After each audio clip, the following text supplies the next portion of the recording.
to scale the summit of Mount Everest, now 80 years of age. He looks great. Looks like he'd go right back up again. Yes. And a beautiful day as you see Matt Hasselbeck sitting this one out with the broken rib. Temperature 61 degrees. And a beautiful afternoon here in Seattle. We are downtown and one of the great arenas of football. Take a look at those missing starters, and they're big names indeed. Lofa Tatupu, Walter Jones, Marcus Trufant, Leroy Hill, and the rest. 16 combined Pro Bowls missing today from the Seattle lineup.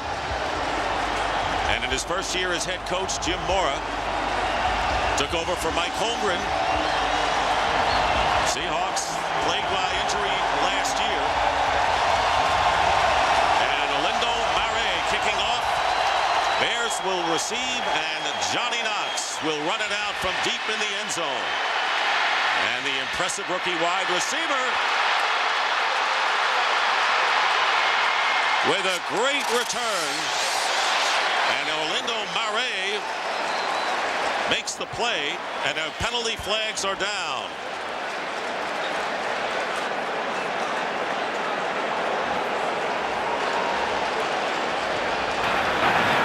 Personal foul, face mask, 15-yard penalty, number 10 of the kicking team. First down. So it was the kicker, Orlando Mare, on a face mask penalty. Look how Johnny Knox reads the cutback, because once he sees the cutback, that allows the blocks to be set up on the backside. He gambled bringing it out from deep, and the gamble paid off big for Chicago. Bears will start from the 40 of Seattle.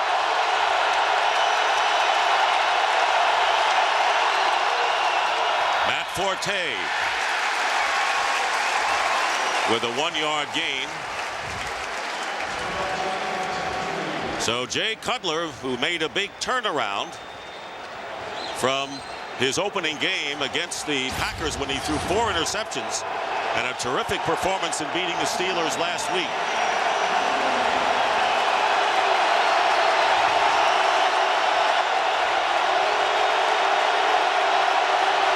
Second down and 8. And they go to Forte again. And the Seahawks are there. The tackle is made at the 35-yard line. Will bring up third down and 5 for Chicago as Aaron Curry makes the stop. And as we look at the Bears offense, Charles, the big question this week, of course, is when will Matt Forte finally be unleashed? And they hope that it'll be today, but it hasn't all been his fault. They were behind most of the way against Green Bay, and Pittsburgh's defense is not easy to run against. And Lovie Smith, who's calling the defensive plays, hoping his offense can get a first down on 3rd and 5. Johnny Knox, the rookie receiver, is in the game, and Cutler is going deep into the end zone and off the hands of Devin Hester, incomplete.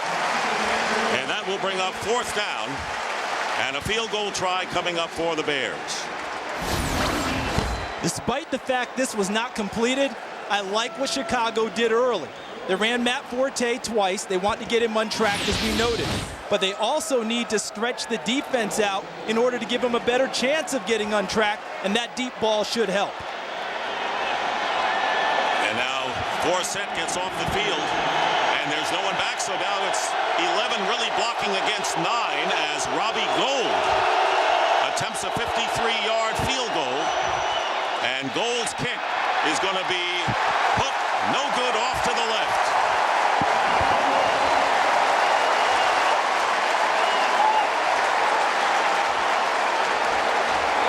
So after the great return by Knox and the penalty, the Bears are stymied by the Seahawks, and Robbie Gould, who won last week's game against the Steelers with a field goal to win it, misses here. And Robbie Gould was on quite a streak in terms of field goals. He had made his last 14 straight. He is the most accurate kicker in Bears history. And finally, a miss on his opening kick today. And a good field position for the Seahawks' first possession. First and 10 on their own 43-yard line. And it's play action. Seneca Wallace, and he's going deep and over the head of T.J. Houshmandzadeh. And that'll bring up second down. So already we have had both quarterbacks taking shots. Wallace making his 13th career start. And the starting lineup for the Seahawks. So they were hoping to get back their all-pro left tackle Walter Jones today, but that's not going to happen. No, he's out, but Seneca Wallace has quite a rapport with John Carlson, the tight end, and they hope to exploit that today. Second down and 10. Another play fake, and Wallace fires complete, and that'll be a first down to the 45 to Nate Burleson. And a gain of 12, so Wallace, after the long incompletion, connects here. The Bears brought heat, but the number one attribute of Seneca Wallace, his legs and his mobility, and he uses it to his advantage to move to a good spot and complete the pass for a first down. On the 45-yard line, and the first running play, this is Julius Jones, and Jones brings it to the 40, gain of 5 with Nick Roach, who's in for Pisa Tinoe Samoa, who remains injured for the Bears. And while we're catching our breath, we'll take a look at the Bears defense, and they're coming off the strong effort against the Steelers, and a boost at Alex Brown's ankle is okay for him to play today. And also they have Hunter Hillenmeyer replacing Brian Urlacher in the middle. The team trusts him. He gets him into the right spots, and Charles Tillman is the veteran in the secondary. Second and 5, 2 tight ends. John Owens joins John Carlson. And Wallace with a play fake, rolling out, and he flips it to Owen Schmidt, the fullback, and he has a first down right around the 30-yard line with Charles Tillman on the coverage. Pickup of 10. This is a nice, easy, confidence-building completion for Seneca Wallace, where he's able to just flip it out to the fullback, Owen Schmidt. But that's also a play that if he decides to tuck it and tell Schmidt to block, he's got an angle to the sideline where Seneca Wallace could run it too. Now Schmidt is starting for Justin Griffith, who is out with a sprained knee. And so the Seahawks are driving. They have a first down on the Bears 30.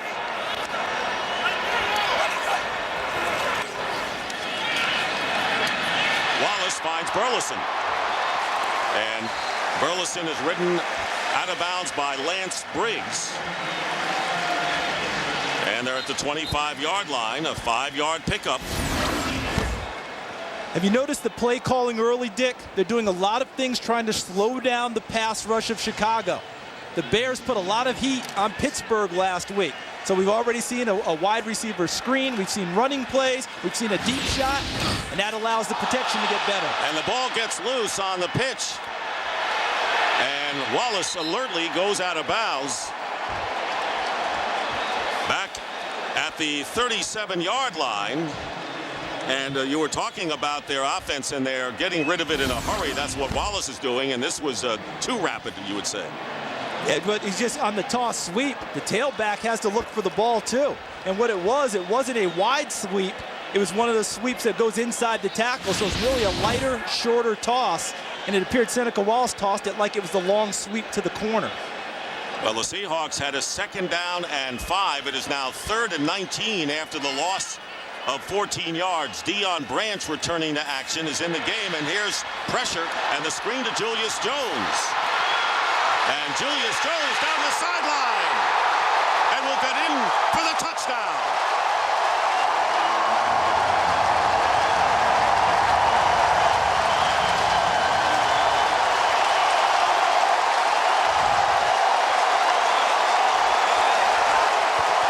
Hillenmeyer and Tillman both missed Jones. And on the screen, a 39-yard play, and the Seahawks strike first.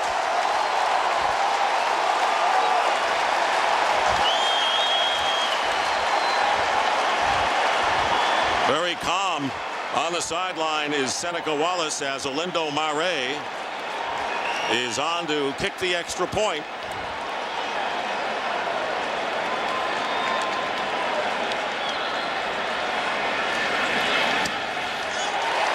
And the Seahawks lead the Bears 7-0.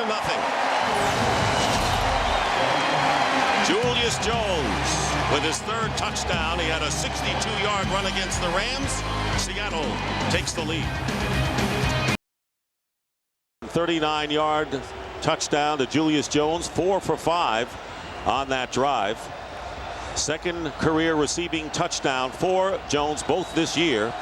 And Mare kicking off, and Knox back deep, another deep kickoff. And once again, Knox returning it from 7 yards in the end zone, this time bringing it out to the 21-yard line where Lance Laurie brings him down. So a timeout. The Bears will get the ball for the second time. Jay Cutler goes to work when we come back. Number 55. They're going to signal, and that tells number 44 to the left of your screen, Kevin Payne, to blitz. They're saying pass. Pass is coming. That means automatic blitz. Payne blitzes, but Seattle has the perfect play call, a screen. Julius Jones runs through 2 missed tackles and gets into the end zone.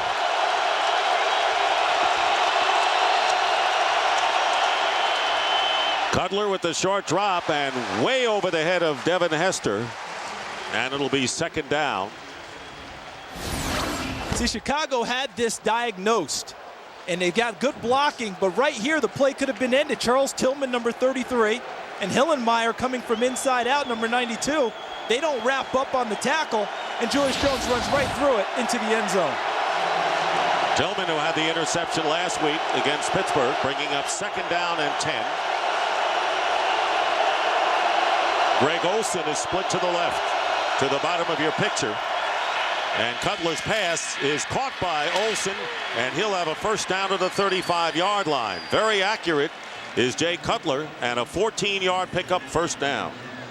This is an example of a tight end really being a third wide receiver. Watch Olsen, number 82, running the route, coming back to the football so that the defensive back can't go through his body to the ball. See how he comes back and cuts the angle down? Nicely done by Greg Olsen. Olsen getting off to a slow start so far this year, as is Matt Forte. Bears looking to change both of those scenarios. And the handoff to Forte, and nothing doing, picking up 2 yards on first down. And it was David Hawthorne who's making his first NFL start at middle linebacker. Lofa Tutupu out with a hamstring injury. And by the way, for the Seahawks, Brandon Mebane, who suffered a strained calf, inactive last week, is in at defensive tackle. But there's the young David Hawthorne. Second down and 8.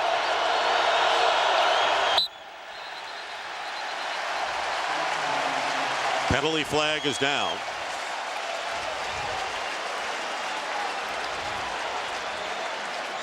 Bears moving back as if it is a false start call. Don Carey. False start. Offense, number 74.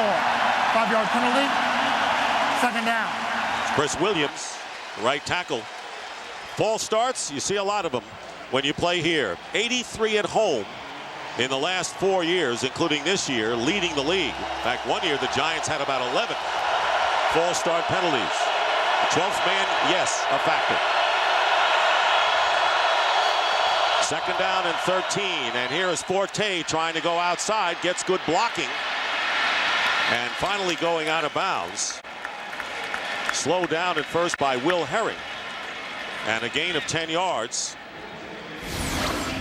I like the play call here. Why? It's second and 13. Everyone expects you to pass the football, but sometimes you have to slow down the rush, silence the crowd a little bit, and give the ball to your best running back and give him a chance to gain some yardage. Now, it is third and manageable. A nice pickup by Matt Forte. And you see the difference. Big first year last season. Third down and 3.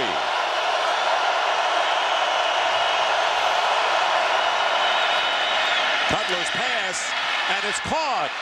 Threading the needle to Earl Bennett, who he had played with 1 year when they were both at Vanderbilt, and into Seattle territory for the second time today to the 39, a 20-yard pickup.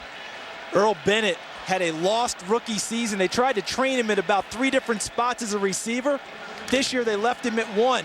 He moves inside to the slot on third down plays, and what a great catch off of the back shoulder by Earl Bennett. First down on the Seahawk 39.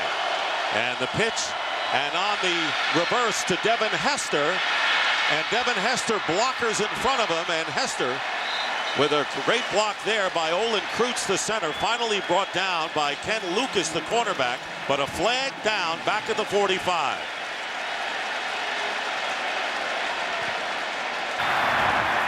Crackback. Number 6, offense. 15-yard penalty. First down. That'll be on the quarterback. I think the guys in the league are going to spend more time with their quarterbacks and teaching them the rule. Watch Jay Cutler. He gets involved here. Watch him right here, number 6, get involved with Aaron Curry. Unfortunately, he's going low, but he started, it appeared, above the waist before he slid down. See, Brett Favre had the same call against him in the preseason. And so the quarterbacks have to understand about going low when you can and when you shouldn't. Questionable call, and looked like he started high. Lovie Smith, yes, he did.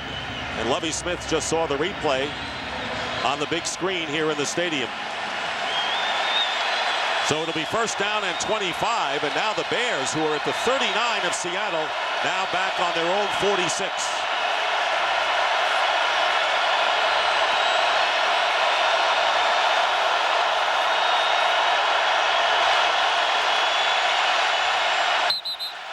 And the left guard, Frank Omiel, flinched before the snap.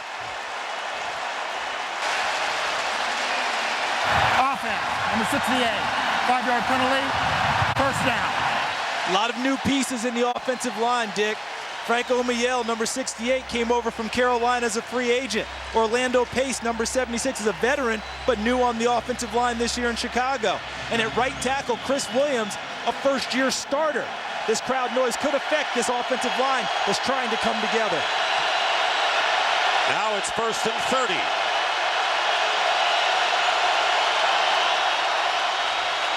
Cutler trying to get some of it back, and he goes to Forte out of the backfield to the 48 of the Seahawks, picking up 11 yards. The rookie linebacker Aaron Curry making the play on Forte. And the Seahawks linebackers, we were just talking about the offensive line for Chicago trying to come together. How about the Seahawks linebacker? Aaron Curry, his 3rd start as a rookie. David Hawthorne, his 1st start in the middle, number 57. And Will Herring, number 54, his 2nd start in the NFL today. Travis Fisher is the nickel back, number 28 for the Seahawks, against 3 wideouts, and the pressure on Cutler, who fires away, and he has Earl Bennett, who is open on the far sideline and gets inside the 20-yard line. So Cutler, and we talked about his footwork, throwing kind of off balance and completes a 31-yard pass. Coming into the game, the idea of this game is that Seneca Wallace's mobility was a big part of the story. But what about Jay Cutler's footwork and mobility? Buying time in order for a receiver to come open. As they coach their receivers with the Chicago Bears, stay alive on every play. You never know when Jay Cutler's going to find you. Now, Bennett shaken up as he went down and being helped off the field. So Bennett is a starter, and Johnny Knox, obviously the rookie from Abilene Christian, pushing him with 152 yards. Pretty good for a rookie after 2 games. 8 catches, plenty of confidence. What did they tell us when we asked about him? Oh, we knew he was going to be special the first day of rookie training camp. He plays as fast as he runs the 40-yard dash. First down on the 17, Adrian Peterson.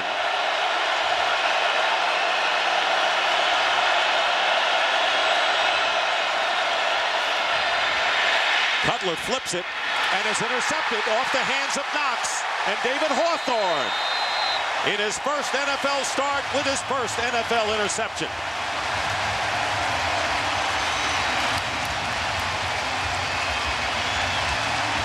And pretty good pressure from Darryl Tapp. Number 55. A deflection and the first interception of the year for the Seahawks. Fans are in full force here in the Pacific Northwest, as the Seahawks, with 5:27 remaining in the first, have a first down on the 15. Here's Julius Jones with a burst. Gets beyond the 30-yard line, picking up 16 yards, and the fullback Owen Schmidt with a neat block. And this is how we got here. Watch Pace right here, number 76, trying to block against Darryl Tapp, number 55. He bull rushes him back and then gets enough of Jay Cutler to send that pass high that should have been completed to Johnny Knox. David Hawthorne, the recipient of the tip drill. And the 5th interception of the year thrown by Jay Cutler. First down at the 31, and the pitch is to Nate Burleson. And Burleson doesn't get much as the Bears pursue well, led by Al Afalava, the rookie strong safety, in a gain of 2 yards. And if you've been watching this game, don't adjust your television because, yes, that is lime green. Those are the alternate uniforms that the Seattle Seahawks are wearing today, and they are stark, to say the least, wouldn't you say? Oh, without question. We will all be going in and seeing our ophthalmologist when this is over. 2nd and 8. Here comes the blitz on Wallace. And the pass incomplete. Unable to hold on is Houshmandzadeh, covered by Tillman. As the Bears were sending several defensive backs. Oh, if you're playing against Chicago Bears, you know pressure is going to come. And Seneca Wallace does a nice job of getting rid of the football before the rush can get there. TJ Houshmandzadeh has it in his hands, but a nice play by Charles Tillman, playing through the body and the arms of the receiver to knock it away. Houshmandzadeh not in the lineup on 3rd down and 8. Seneca Wallace being chased and fires the pass. It's caught, and a first down inside the 40 to Ben Obomanu. You mentioned at the outset, Charles, this team adding Deion Branch and really have a horde of receivers that Wallace can use today. How about the protection? John Carlson chips Alex Brown on the way out. Brandon Fry, number 77, does a nice job. But watch Obomanu, number 87, works his way back when he notices his quarterback scrambling outside of the pocket and presents himself as a target. And on the comeback pattern, an 11-yard gain. First down at the 44. Julius Jones off to a terrific start in this game. Tackled by Danielle Manning after a gain of 4. The offensive line for Seattle is also a reconstituted line. Walter Jones, their all-world offensive tackle, not back in the lineup yet. So Brandon Fry, who they picked up a week before the season began, he's now starting at left tackle. They get back Chris Spencer, number 65, at center. And they're trying to come together as a line too. 2nd down and 6. And here's Jones. And the Bears are there. And the quick put down there by Marcus Harrison. Nick Roach also in on the play, and a gain of 2. And they are working on TJ Houshmandzadeh's hand on the sideline. We mentioned that he came off the field. Walter Jones, the perennial All-Pro left tackle, and he should be ready to go. 180 starts. Look at that resume. 9 Pro Bowl selections, 6 times All-Pro. So Houshmandzadeh is out of there. 3rd down and 4. And a tight formation, and the pass is caught by Nate Burleson. He'll have the first down.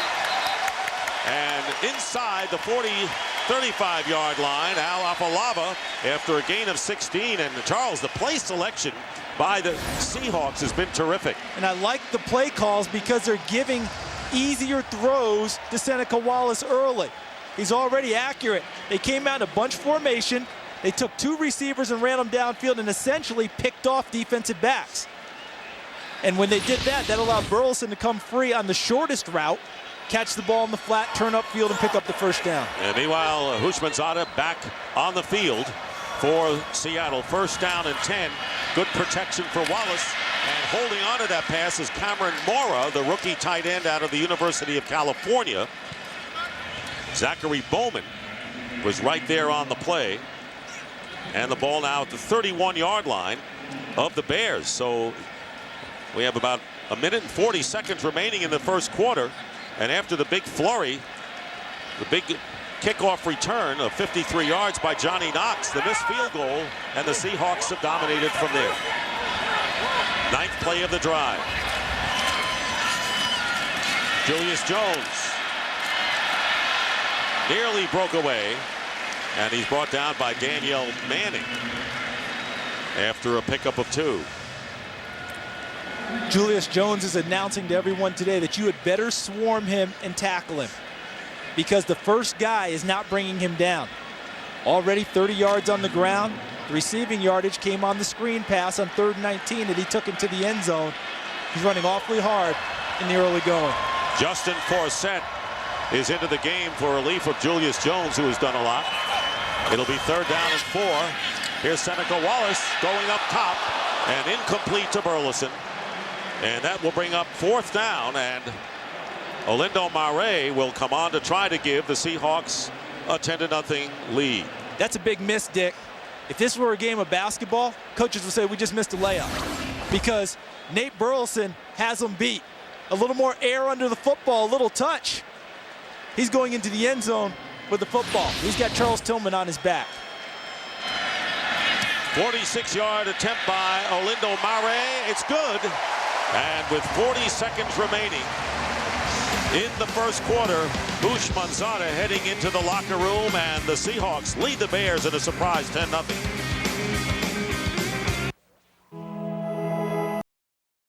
We've got to play with more energy and passion, and he's got to like what he's seen so far. 11 plays, 57 yards for Mare's field goal. As Charles pointed out, they were in great position to get another touchdown, but they lead the Bears 10-0. And Olindo Mare kicking off for the 3rd time. Johnny Knox, 9 yards in the end zone, and this time will down it. He thought about running it out from deep in the end zone, didn't he? If he could have made the turn, he would have brought it out. We'll come back. Jay Cutler now has a 10-point hill to climb. Dad! Sorry, Sport. We're cutting back. Okay. School's like 2 miles away. We're cutting back on gas. We're also saving with Verizon Wireless friends and family. Calling to any 10 out of Team injured, including the quarterback being out. But look at the first 2 possessions. Missed field goal after a great starting field possession, and then an interception. And Seattle getting 10 points off of miscues. So it'll be 1st down at the 20 for Jay Cutler.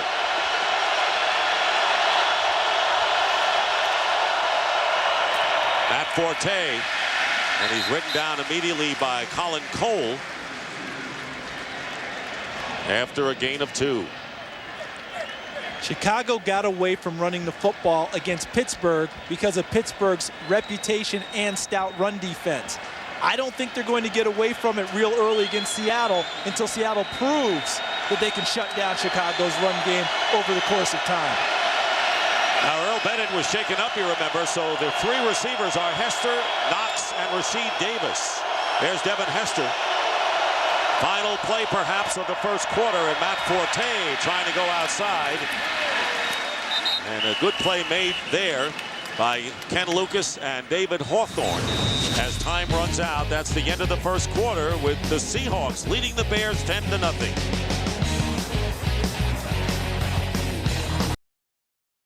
To your desktop every Monday through Friday at 1 p.m. Eastern. Tomorrow, don't miss the after party with Jay Glazer, which will be hosted tomorrow by Jared Allen, who is filling in for Jay, who is off for Yom Kippur. Expect the unexpected tomorrow only at foxsports.com on MSN. 3rd down and 2, start of the second quarter, and the ball is loose. And Jay Cutler right there in the middle of it. So it'll be 4th down.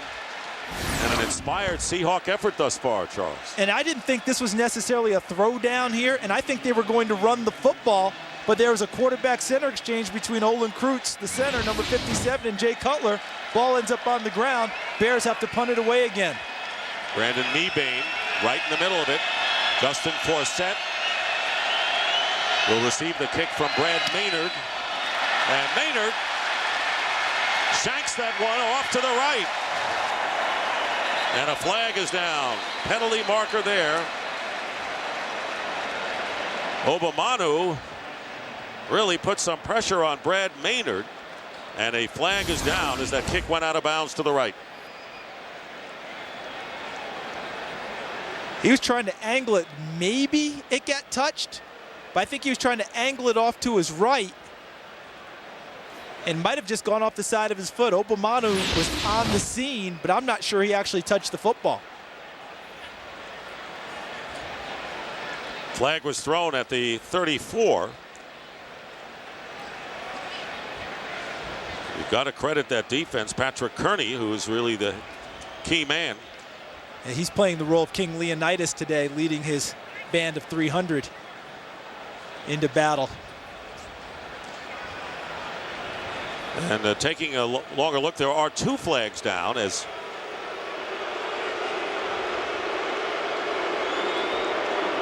the referee Don Carey goes over to explain to Lovie Smith. And Jim Moore gets an explanation.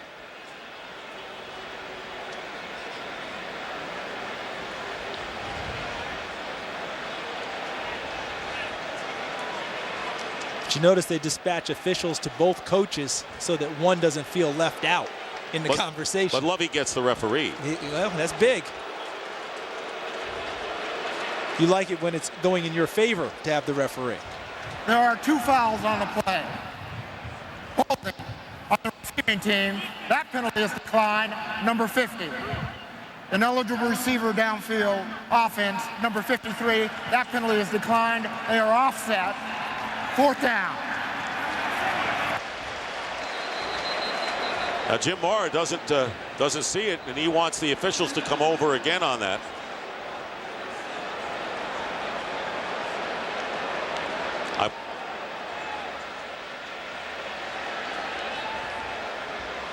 Excuse me. There are 2 fouls on the play. The receiver downfield on the offense. That penalty is declined. Holding. Number 50 on the receiving team. That penalty is enforced. 10 yards, 1st down. So the holding penalty by Lance Laurie will. Now Lovie Smith is saying. Said, hold on a second. I thought we had offsetting to begin with. Now I'm penalized. They may take this to the Supreme Court. It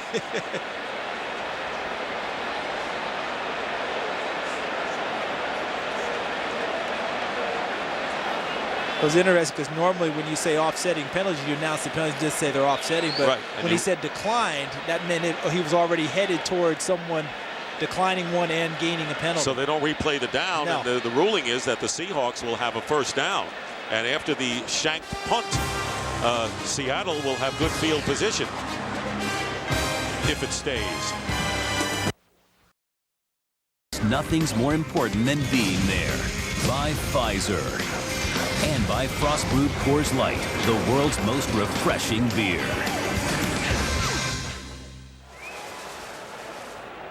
We have yet to complete a minute of the 2nd quarter. 10-0, Jim Mora's team, undermanned as they are, leading Lovie Smith's Bears 10-0, and it'll be a 1st down for Seattle on the Chicago 47. Is Matt Hasselbeck nursing the cracked rib. I think right here with this field position, it's an ideal time to give Seneca Wallace a chance to take a shot downfield. It'll be a running play to Edgerrin James. 11-year veteran doesn't get anything, and for a game break, here's Kurt Menefee. And the legend grows. Minnesota down 4, closing seconds against San Francisco. Brett Favre buys time, then in the back of the end zone, hooks up with Greg Lewis, who gets his feet in for the 32-yard game-winning touchdown, 27-24. Dick and Charles? And that's why they got him. Seneca Wallace, and unable to hold on, and wide open on the right side was Owen Schmidt. 3rd down and 10.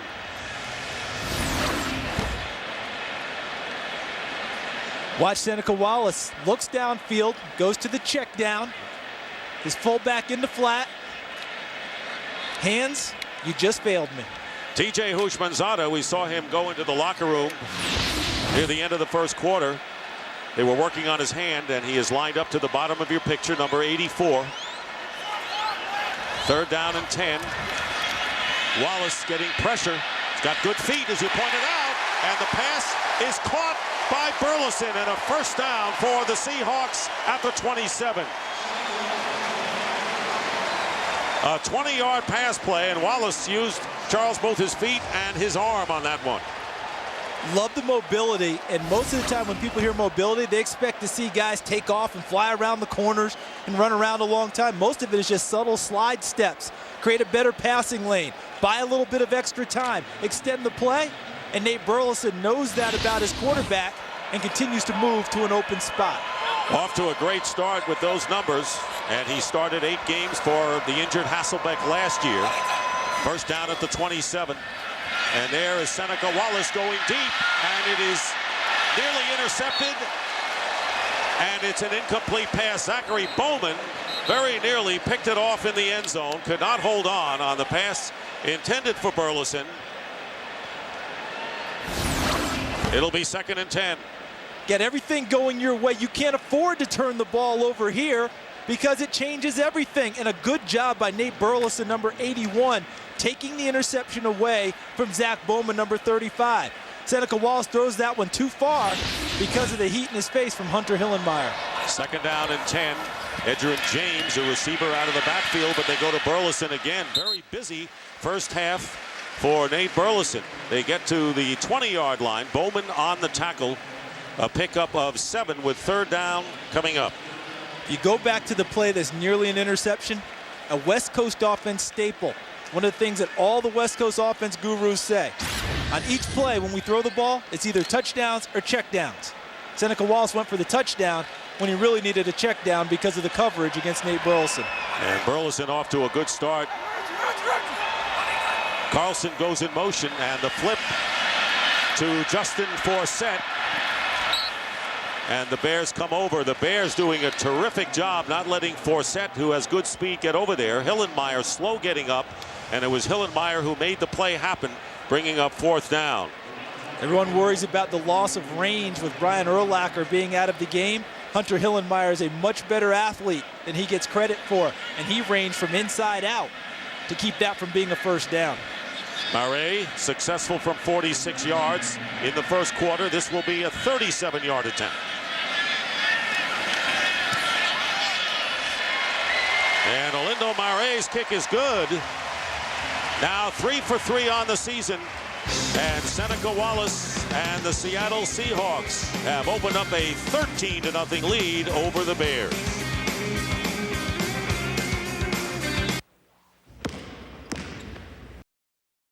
Swing it out to Matt Forte. He caught 63 passes last year. He's a huge part of your offense. Today's the day to get him untracked. Now Hester comes out to the right on 2nd down and 5. Handoff, Forte, and a good play there by Red Bryant, number 79. Now, Charles, Red Bryant is wearing number 79. I look up at the Ring of Honor here at the stadium, and I see Jacob Green, number 79. He of 116 sacks, Jacob Green. Yes. Well, the reason he can wear 79 is he is Jacob Green's son-in-law. So when you're Jacob Green's son-in-law, you're allowed to wear 79 even when it's in the Ring of Honor. A hand-me-down. Yes, sir. And I'm sure he asked on bended knee. Please, sir. 3rd and 5.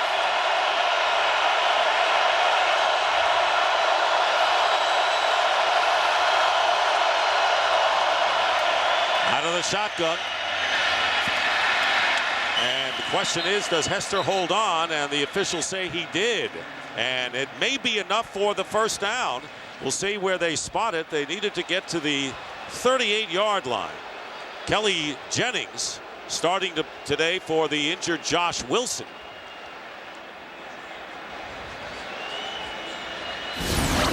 How about this catch by Devin Hester? When you talk to people, all you keep hearing is he's young as a receiver, still growing. Total hands catch, despite the pressure from the defender to come down with the football.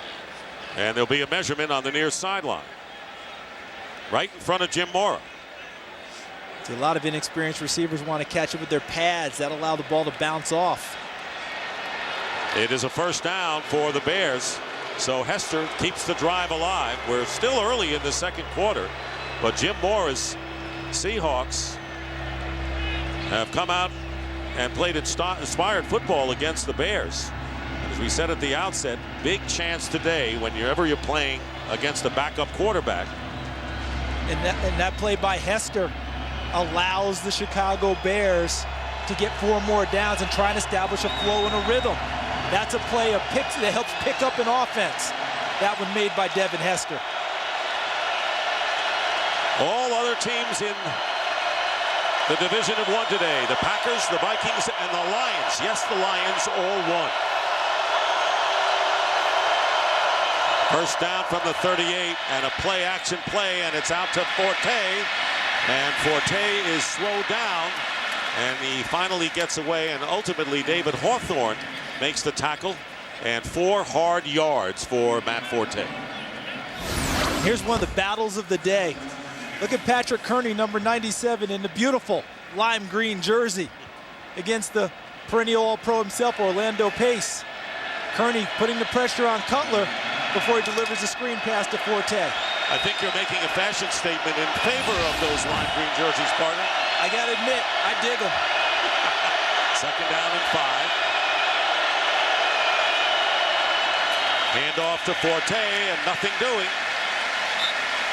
Seahawks have been outstanding against the run. And it was Lawrence Jackson who was in on the play along with Will Herring, a gain of only 1. Bears have gained only 24 yards on the ground thus far, and we're halfway through the second quarter.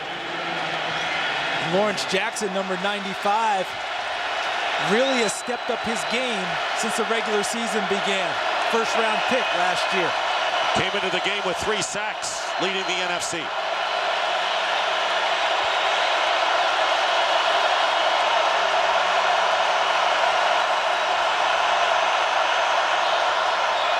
Third and 4, and Cutler gets hit as he tries to get it to Olsen, and on the coverage was Deion Grant, the strong safety, and 4th down coming up. As the Seahawks came up the middle on Jay Cutler, and Brad Maynard in to kick it away. The Seahawks decided to bring pressure on this play, tried to overload the offensive line, and Aaron Curry almost gets there. Jay Cutler unloads the ball, but great coverage by Deion Grant to knock it away. Brad Maynard with the shank first time around, 11-yard kick. This one more respectable. Justin Forsett is hit and knocked down from behind at the 20-yard line by Rasheed Davis. So Seneca Wallace, the backup, who's done it before and has his team in front 13-0, will come out and try to get more. Go to Indy to go against the Colts and Peyton Manning and the Giants and Chiefs. In the second game, the Cowboys go to Denver to face the Broncos. Some of you will see the Rams and 49ers in the 4 Drive 1 Fox NFL Sunday pregame show begins at noon Eastern, 9 Pacific. I'll tell you what, the confidence level has to be sky high for these Seattle Seahawks, who have the ball for the 4th time in the game. First down at the 25. The handoff to Julius Jones. And a pickup of about a yard with Alex Brown making the tackle. And we showed you the problems the Bears had when they had the ball. But the Seahawks have clicked with a touchdown and 2 field goals in their first 3 possessions. And here's a small quibble from me. I think they left some points out there. Seneca Wallace missed a big shot to Nate Burleson that could have given them 6. And then last time on 3rd and 3, Hunter Hillenmeyer made a nice play. They kept him from a first down. They had to kick another field goal. Greg Knapp calling the plays, and here is Seneca Wallace. It's tipped, and the pass is incomplete. And now for a game break, let's join Kurt Menefee. Kurt. Some excitement in Buffalo. Lined up for the field goal. The Bills fake it. Brian Moorman, the punter, hits Ryan Denny, and he scores from 25 yards out to tie the game with the Saints at 7. That's where it stands late in the second quarter. Dick and Charles. It's Anthony Adams, number 95, the big defensive tackle, goes airborne and knocks the pass away. So it's 3rd down and 9. And John Carlson, who hasn't caught a pass yet, the tight end goes in motion, and on the pressure, Seneca Wallace goes down, and it was Lance Briggs who led the way for the Bears. The first sack of the game. Plenty of Bear fans did show up here in Seattle expressing their pleasure on this play. And look at number 55, Briggs on the blitz, really untouched because there were so many other guys that needed to be blocked. And this is how you get your team cranked up. And a loss of 9 yards, so John Ryan will punt for the first time. And Devin Hester is back. Ryan with the best punt average so far, 3rd in the league. And here is Hester letting it drop at the 42, and wherever it does roll to a stop, the Bears will have good field position.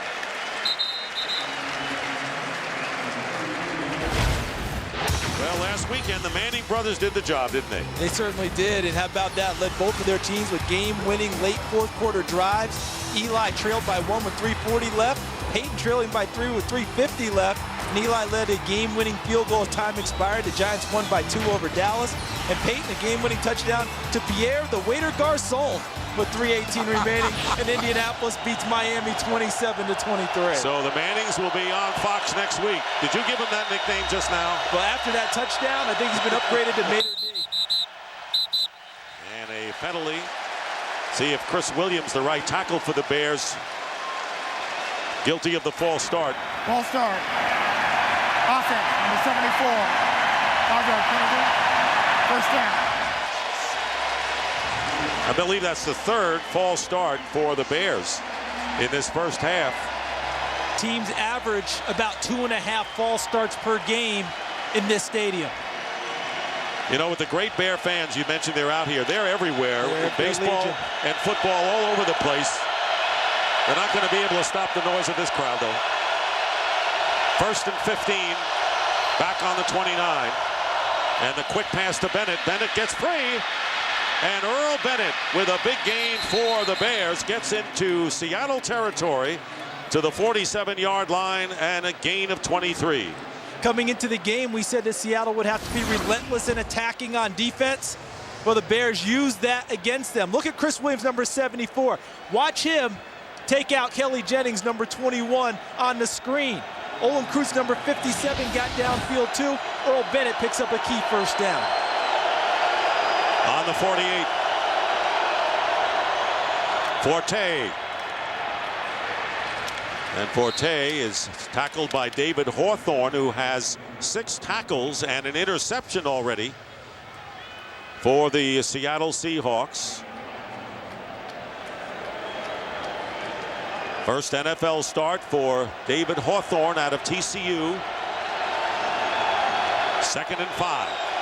Starting in the middle for Lofa Tatupu, their all-pro middle linebacker.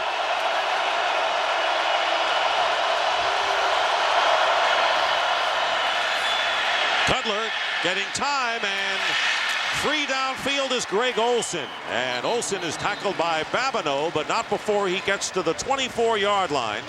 And 19 more yards as Cutler starts to open it up for the Bears on this drive. Well, how about this pass protection that Jay Cutler receives? Aaron Curry gets there fast, but Jason McKee, number 37, the fullback, comes across formation and picks up Curry, which allows the time for Cutler to find Olsen downfield.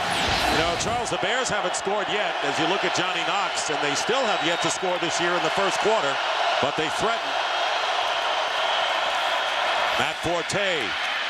Great move to the outside, and Will Herring will wrestle him down, but not before about an 8-yard pickup. This is one of the moves that's become increasingly popular with running backs. Watch it, it's called a jump cut. He jumps into the hole, and then with his vision, he sees this way. And then he jumps out of the hole and out to the outside and gets a big, big gain. The one thing I would say, get the ball to the outside arm. Make the defender go through you to get the football. This is a good passing down, Charles. 2nd down and 2 from the 16. They'll run it to Forte, and Forte close to the first down.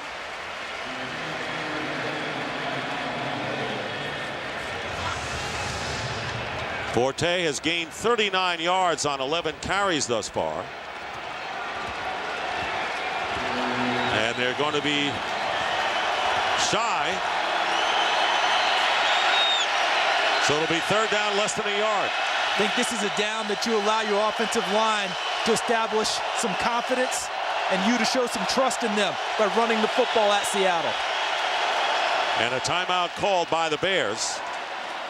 So with 4:08 to go, this is a big down for Chicago, trailing 13-0. An unexpected series of events in this game. You know, it's interesting. You look at the schedule and you say you got the Seattle Seahawks on the road. You know, that's always a tough game, but the timing of when you play a team is such a big factor. And it just happened that this was a week in which a lot of their stars are out, like Tutupu, the middle linebacker, and Matt Hasselbeck, the quarterback. But it's been a great effort. And Ron Turner trying to get the answer and a first down here. I mean, with it being so short, you really think to yourself, offensive line, here's your opportunity. Blow someone off the ball and get us a first down. This short, I think sneak with Cutler. Take the ball, get forward, get a first down, start over again. And he's big enough to get the yards on a quarterback sneak. He's a strong man.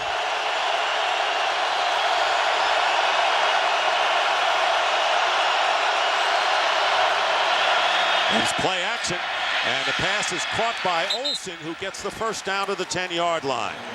Very reliable receiver and a close friend of the quarterback Jay Cutler, trying to get Olsen going today, as he was with Matt Forte.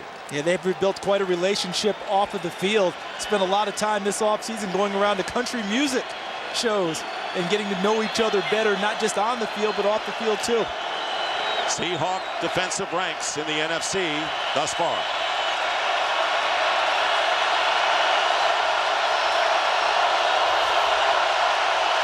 They have yet to give up a red zone touchdown, and here is Matt Forte slowed up, and a big play made by Will Herring.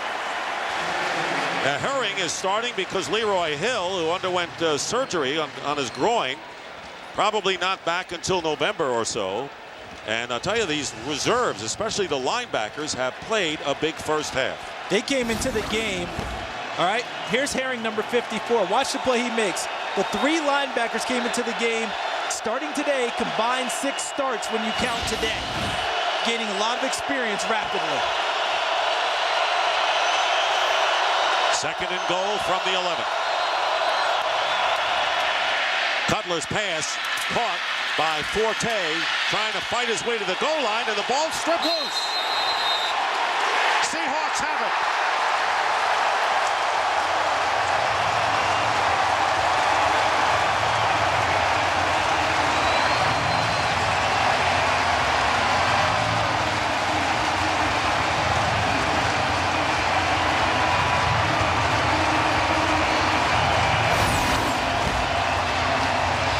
The play is to Matt Forte, number 22 in the slot. He runs a whip route and comes back inside. But the ball is stripped. Looked like he was trying to extend the ball out, and Jordan Babineau, number 27, helped knock it free after the initial tackle by Will Herring. And then actually on the top, David Hawthorne knocked it free and gets the ball. And here comes the challenge flag from Lovie Smith, because if he was down, that would not be a fumble. And this is about a critical challenges you could make. And Lovie Smith will want another look. It's the right challenge to make because of where they are on the field. And as you said, how critical it is. Is he down before the ball is stripped out at the end by David Hawthorne? I think the Bears is challenging the ruling on the field of a fumble. Well, we're going to take a break right now. And they're going to take a look as Lovie Smith on the challenge. Was Forte down before the ball came loose? Count is down, but is that down before the ball is knocked out by David Hawthorne, number 57? And remember, we need indisputable evidence to overturn a call that's made on the field. Is his shin down? Is he down before the ball's knocked out? You can't see the ball there because David Hawthorne is blocking it off and making a play on it. So you don't know that the ball didn't come out before his shin was down.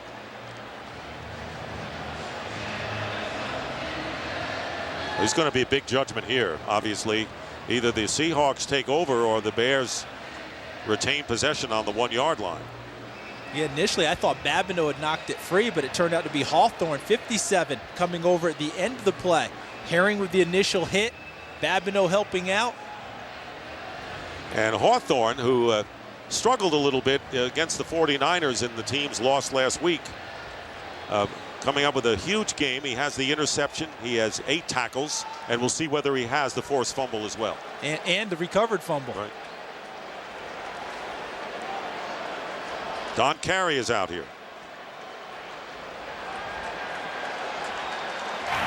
After review, the runner was down by contact. Result of the play, it will be Chicago's ball. 3rd and 1, 3rd and goal at the 1-yard line. Chicago is not charged with a timeout. So Lovie Smith wins the challenge, and a huge one. And it was the right thing to do, not just because he won the challenge. Look at where they are on the field. Here's an opportunity to score. It's a tough, close play. You have to challenge it. It might go in your favor, and it does, and Chicago now has it, 1st and goal. Excuse me, I take that back, 3rd and goal.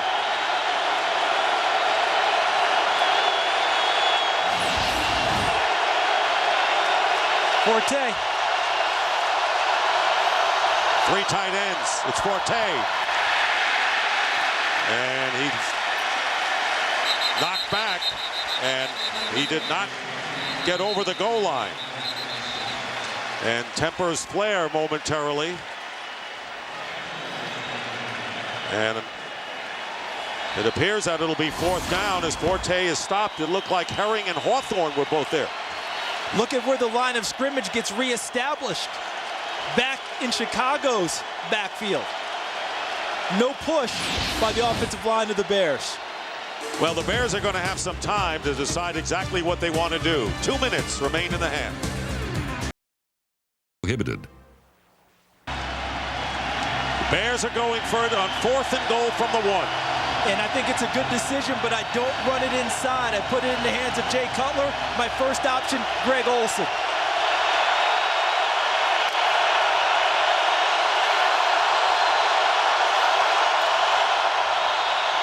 Cutler to throw. Touchdown to Olsen. Your man was free and wide open in the end zone.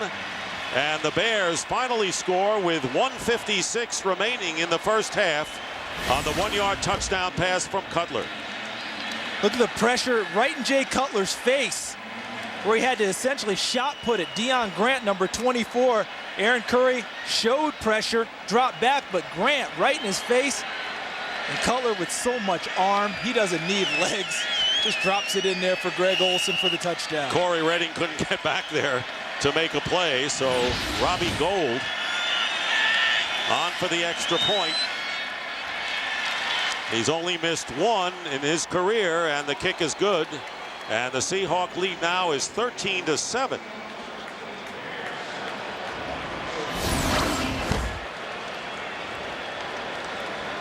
So you want to be a quarterback in this league? It's all glamour, huh? He wanted a little bit extra for where he felt like he got pile drove into the ground, but it looked to me like it's a good tackle by Deion Grant, planting him. But Jay Cutler gets what will ease the pain, and that's 6 points. And so the challenge by Lovie Smith on what could have been a fumble by Matt Forte at the 1-yard line, winning the challenge. And so the question is, did Forte cough it up, or was he down by contact? That was the ruling on the field. Of course, no timeout taken away by the Bears, and the touchdown pass from Cutler to Olsen. And it was Cutler's 4th touchdown pass of the year. He's 1-1 today on TDs and picks. And there was the 10-play, 66-yard drive, and Cutler perfect on the sequence. The decision by Lovie Smith to challenge the play reminds me of something a friend of mine told me a long time ago. Hey, there you see Forsett and Obamanu back there deep for the Seahawks. Justin Forsett. And kicking off will be Robbie Gould.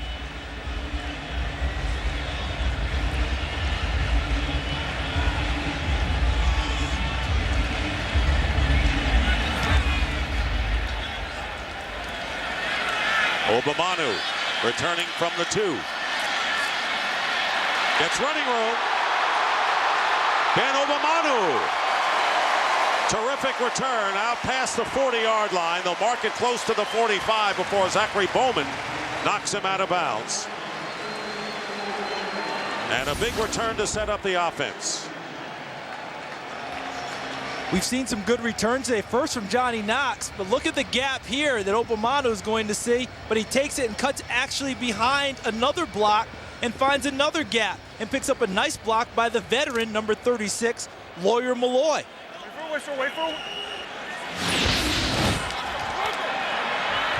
And a first down at the 45. Seneca Wallace has completed 9 of 15 for 123 yards and now 9 of 16 as he can't get it to Houshmandzadeh. It'll be second down and 10. Pressure from Lance Briggs. And Zachary Bowman, second-year cornerback, shaken up, and Bowman, who took the starting job away from Nathan Vasher, is hurt. Sometimes it's the hits from your own teammates. Look at Lance Briggs trying to break up the pass. Runs into his teammate Bowman and the coverage of Houshmandzadeh, and Bowman bears the brunt of it.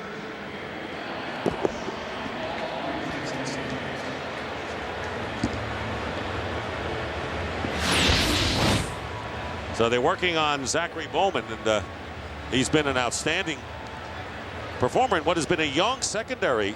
Charles Tillman, in his 7th year, is the senior man there, and Lovie Smith not afraid to go with young players at safety and corner. No, he wants young, enthusiastic players, and he'll live with a few mistakes early as they continue to grow and get better. They finally have Danielle Manning, number 38, playing free safety, one spot. He's played corner, he's played nickel. They finally have him in one spot. And Al Afalava, a 6th-round pick this year, has assumed the strong safety position and gets better with every snap. Zachary Bowman won the job in the offseason, got hurt, missed most of the first game, came back and started the second game, and now they're worried about another injury with Zachary Bowman. And Danielle Manning, who Lovie Smith told us was the best athlete on the team. And so now Nathan Vasher comes in, and he was the one who got hurt with the touchdown pass for Green Bay, which was the game winner. Second down and 10. Seneca Wallace pass underneath to John Carlson, and a first down. First reception of the game for the tight end John Carlson to the 44 of the Bears. Remember, the Seahawks still have all 3 of their timeouts remaining. So right now they're doing the old John Wooden, be quick, but don't hurry. And they're moving a little quicker, but it's not an all-out hurry-up offense yet. First down. Here comes pressure from behind from the secondary.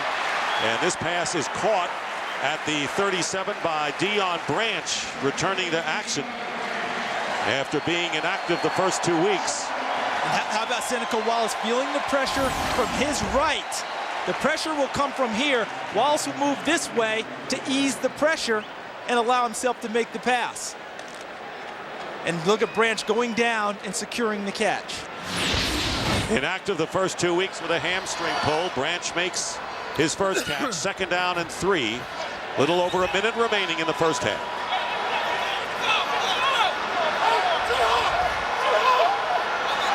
And finally, timeout is called after considerable histrionics on both sides of the line. Play clock was down at 2 when he called timeout. Coming up at halftime, we'll have our Visa halftime report.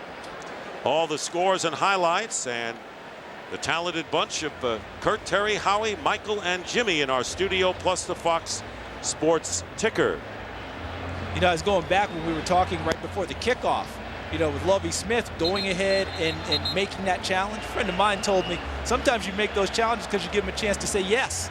You give them a chance to be affirmative instead of worrying about the negative all the time. And Lovie Smith was able to get that done, and it paid off in a touchdown after they won the challenge. Seahawks had a 10-0 lead after the first quarter. Wallace hitting Julius Jones on a screen going 39 yards. Murray with a field goal. It was 13-0 before Cutler hit Olsen. Houshmandzadeh in the slot. Second down and 3, and Julius Jones carries, gets the first down. Stutter steps his way, still on his feet as he gets tackled finally at the 23-yard line. So the Seahawks are in field goal range, and a 14-yard pickup and a first down, under a minute remaining, and still 2 timeouts remaining for Seattle. And not utilizing the timeout, just going right to the line of scrimmage. Here's Wallace, and he'll flip it, and it'll be dropped by Carlson. That's the second time that Carlson has dropped a pass. He had one with Owen Schmidt also, where Seneca Wallace uses his mobility to keep a play going, extending the life of the play. Look at him hop through the hole, but keeping his eyes downfield, and he throws it to his receiver, and unfortunately Carlson unable to haul it in. He does not drop many. Second down and 10 from the 23. 40 seconds and 2 timeouts. Houshmandzadeh does most of his work from the slot.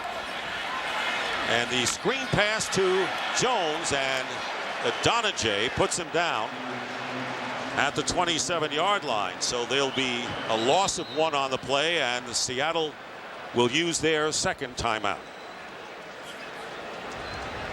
Hey, Seneca Wallace has been active, and the thing is that Mike Holmgren last year turned him from an athlete into a quarterback. Now, that's a great way of putting it, Dick. I mean, that's exactly right, because Seneca Wallace came out of college as a quarterback, but he played it much more like an athlete.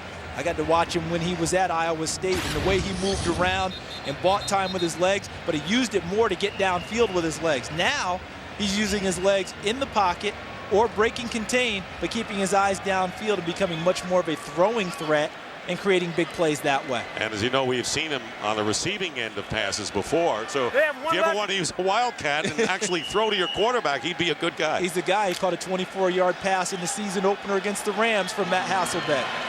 Bowman is back in at cornerback for Chicago. 3rd down and 13.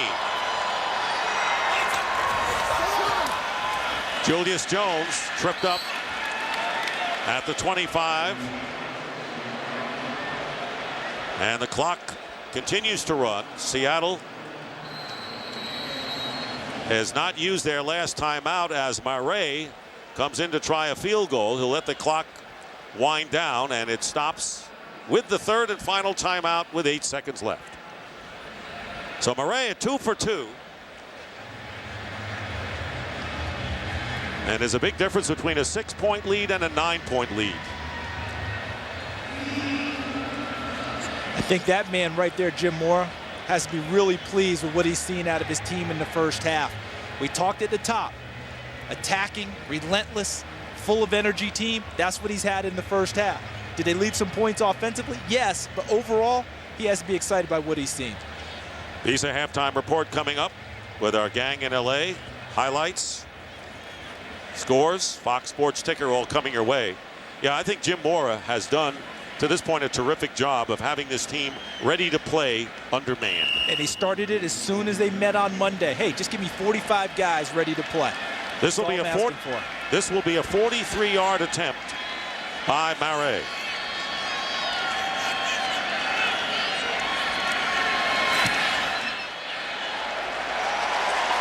It is no good. And you can see the disappointment on the face of Jim Mora as it remains a 6-point game with 9 seconds left, and a big opportunity that the Seahawks had to turn it into a more comfortable 9-point bowl. They actually ran it exactly as they wanted to. You know, people would argue and say, well, why wouldn't you take a shot at the end zone? But they wanted to make sure they got points at the end of the half. Thought that they had it set up perfectly, and missed field goal foiled those plans. That's the first miss for Orlando Murray this year. And the Bears will take over on the 33. Bears have no timeouts remaining. And don't expect them to just sit on it here with Jay Cutler at quarterback. Hester to the bottom of your picture, and they're going to play it safe. Hand off to Forte. And that should do it. That'll be the last play. So Seneca Wallace does a good job in moving his team, and they'll have the lead. The end of the first half with the score. Seahawks 13, Bears 7. Fox NFL Sunday continues with the Visa halftime report. The game, and then later on the Bears came back and got that last touchdown on the pass to Greg Olsen from Jay Cutler to close the gap. Ready for the second half coming up with the Seahawks up 13-7.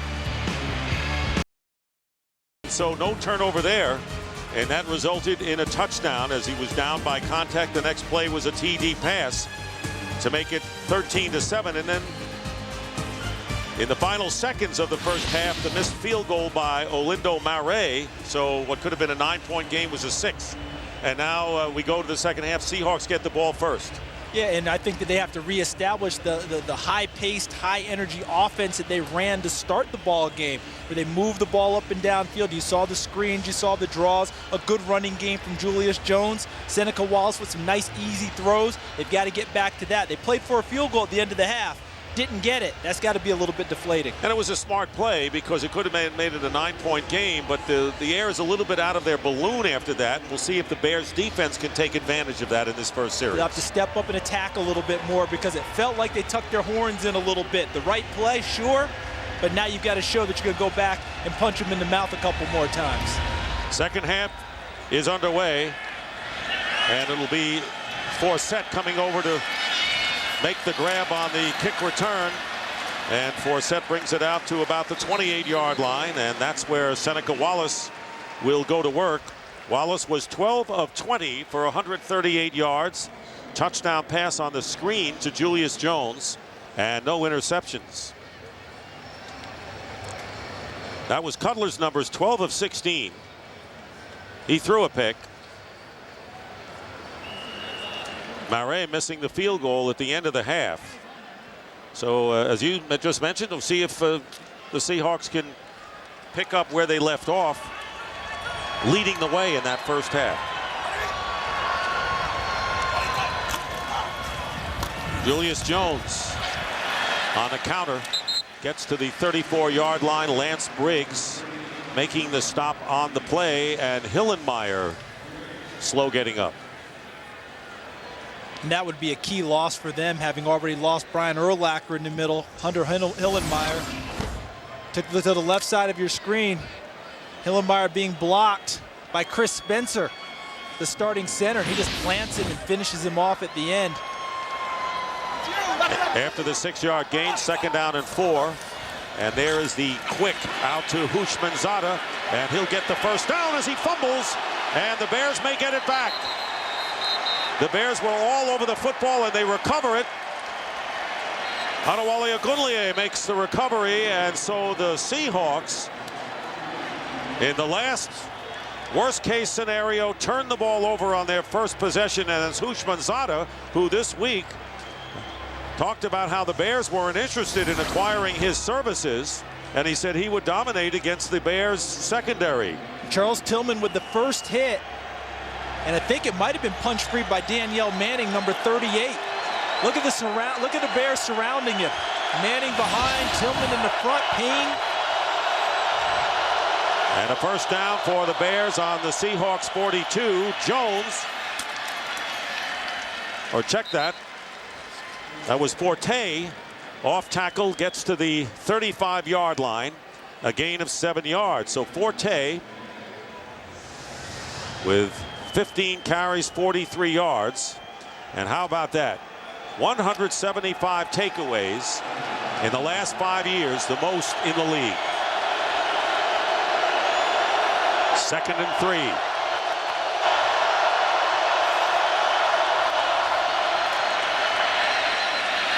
And a good catch made by Hester. Devin Hester with the grab inside the 15. 22 yards. And the Bears in position to take the lead on their first possession of the second half. Jay Cutler goes to his deep threat, Devin Hester, crossing into the middle of the zone and goes up and catches the football for a big gainer. And the Bears with a fast tempo on this first possession. First down, and Forte straight ahead gets inside the 10-yard line. Hawthorne with the tackle and a 5-yard pickup. You pointed it out earlier, Charles, that the Seahawks, despite the good showing there made with all of the reserves in there, left a lot of points on the table. Missing a touchdown, having to settle for a field goal, then the missed field goal. And now after Houshmandzadeh's turnover. Bears threaten 2nd and 5.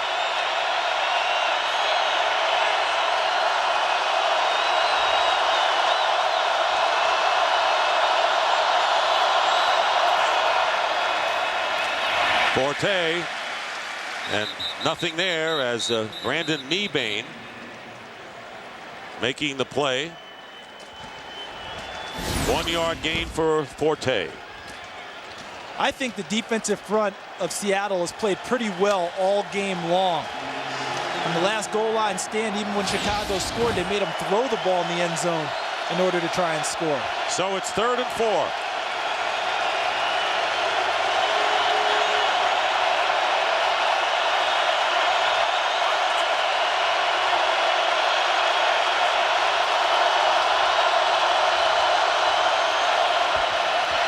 Cutler looking to throw and goes underneath to Johnny Knox, and Knox dives in, and he's in for the touchdown. So Agunlie recovers the fumble by Houshmandzadeh, and the Bears strike quickly. A 7-yard touchdown pass. Cutler to Knox. Just a shallow crossing route by Johnny Knox, and what a great move he put on Aaron Curry. And then, as Kelly Jennings tries to bump him out of bounds, watch him reach the football and hit the pylon, and that's a touchdown. So Knox with his second touchdown catch of the season. You're going to be seeing a lot of him.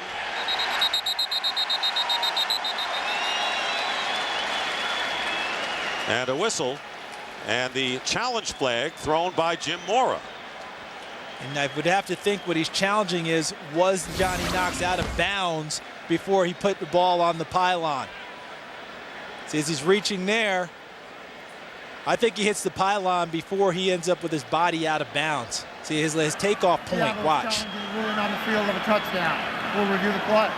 See, the last step with his foot was in bounds. We're going to take a break right now. Jim Mora challenging whether Knox was over or not. Reach for the goal line, touch the goal line pylon. The result of the play, touchdown.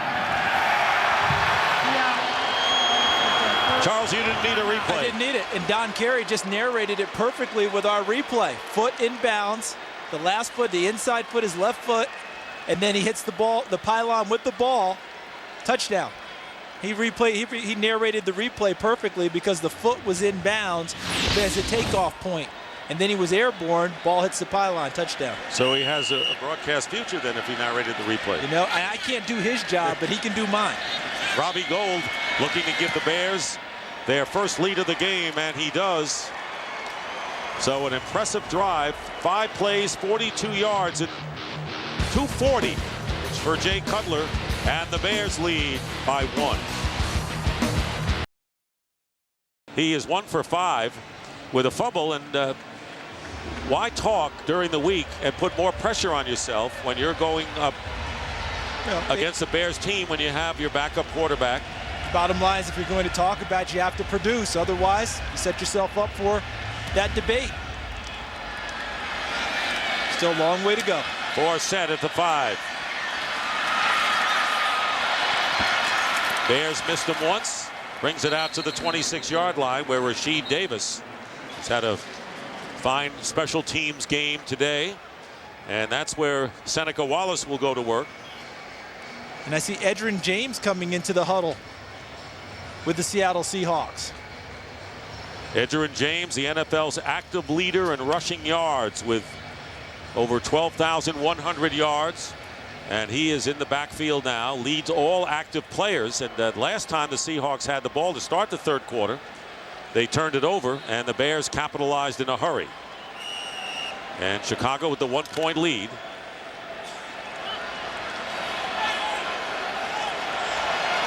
First down at the 26.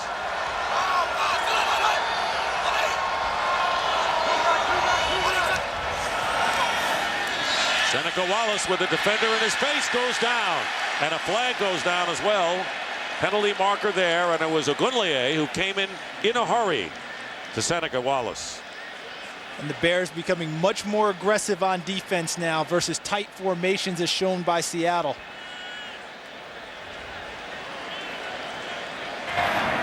Personal foul, grabbing the face mask, number 95 of the defense, 15-yard penalty. The foul was behind the line of scrimmage and will be enforced from behind the line. Take a look from the left side, and right there was the grass. That was Anthony Adams, number 95. Getting the face mask. So the Seahawks get a break there, and it'll be 1st and 10 at the 33. And here's a handoff to Edgerrin James. And James brings it out close to the 40-yard line. Gain of 6 yards on 1st down with Hillenmeyer making the tackle. Hillenmeyer has taken his lumps today at middle linebacker. But he stayed in there the whole time. You know, each time you see him get up slowly, he goes back and makes another play. 2nd and 4. Again to James. Tripped up behind the line. And it was Roach that time who made the play, and another penalty flag is down.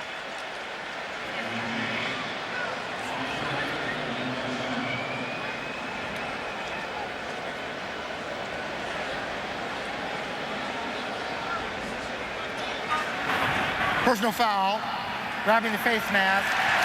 53 of the defense. 15-yard penalty, automatic first down. Best play of this drive for the Seahawks is the grab of face mask. First to Edgerrin James, first to Seneca Wallace, this time to Edgerrin James, Nick Roach, number 53. So that's the 6th penalty against the Bears. Back-to-back almost face mask penalties, and that has to frustrate Lovie Smith. And it's changed field position. 2 back-to-back penalties have really helped out Seattle that way. From the 45-yard line of the Bears, Wallace gets away from danger, and his pass is caught by Nate Burleson. And Tillman will wrestle him down.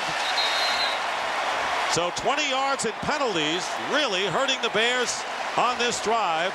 And the Seahawks will get it on the 21-yard line as Wallace escaped Ogunlie's pressure. Watch Nate Burleson. He's going to find open space. Why? Because he sees his quarterback break contain, get out of the pocket, and he makes sure he finds an open area with no defenders and presents himself as a target. Charles, how do you like the way he clapped and said right now? Right now. Not that Seneca Wallace could hear him, but that was his emphasis. I'm open. 24-yard gain. First down at the 21. Edgerrin James on the handoff. And he's not going to get anything there thanks to Mark Anderson. So 2nd down and 10. Seahawks in their 2nd possession of the 2nd half turned it over the first time, and the Bears capitalized quickly on a 5-play 42-yard drive, and now Seattle looking to take the lead back. Matt Hasselbeck. Seneca Wallace's legs continue to be the story in the pass game for Seattle. Well, he's gotten out of danger, hasn't he, a number of times. Here they come again. And a pass caught by Burleson. Afalava was coming up the middle on Seneca Wallace, and that is a dimension that he has given the Seahawks today. And notice this time he didn't flush right or left. He just continued to go straight back to gain space as Al Afalava, number 24, came after him, and that created the opportunity to complete the pass to Nate Burleson. And a good catch by Burleson, who has 7 grabs for 90 yards. And after that 6-yard pickup, it'll be 3rd down and 5 for the Seahawks on the Bears 16. Late substitution for Chicago. They've got to call timeout because they weren't sure about their package, who was in, who was out. Nathan Vasher jumped onto the field, and so the Bears, using up their first timeout of the 2nd half, will return.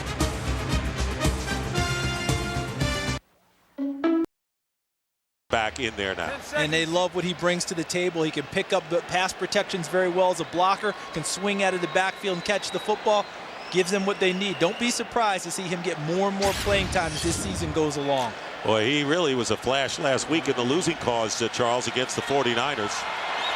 It'll be 3rd down and 5. That's him to the right and now shifting over to the left of the quarterback. And here's Seneca Wallace, pass off the fingertips of Deion Branch. So that'll bring up 4th down. You can't always convert to 3rd downs, but the Seahawks have had a lot of chances today. Watch the pickup. Forsett with the blitz pickup, and that ball a little bit high. Elevate Deion Branch. Elevate. Make the play and keep the drive alive. Well, that'll bring on Orlando Mare, and you can see the frustration of Wallace. And remember, this is Deion Branch's first game back from injury. 34-yard field goal attempt to give the Seahawks the lead again. And this kick is no good, so Mare has missed 2 in a row, has hooked them both.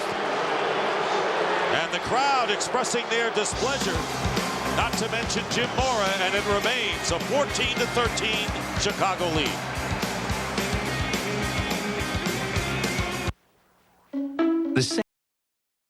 After a nice drive, Seneca Wallace thinks it's going to pay off in 3 points.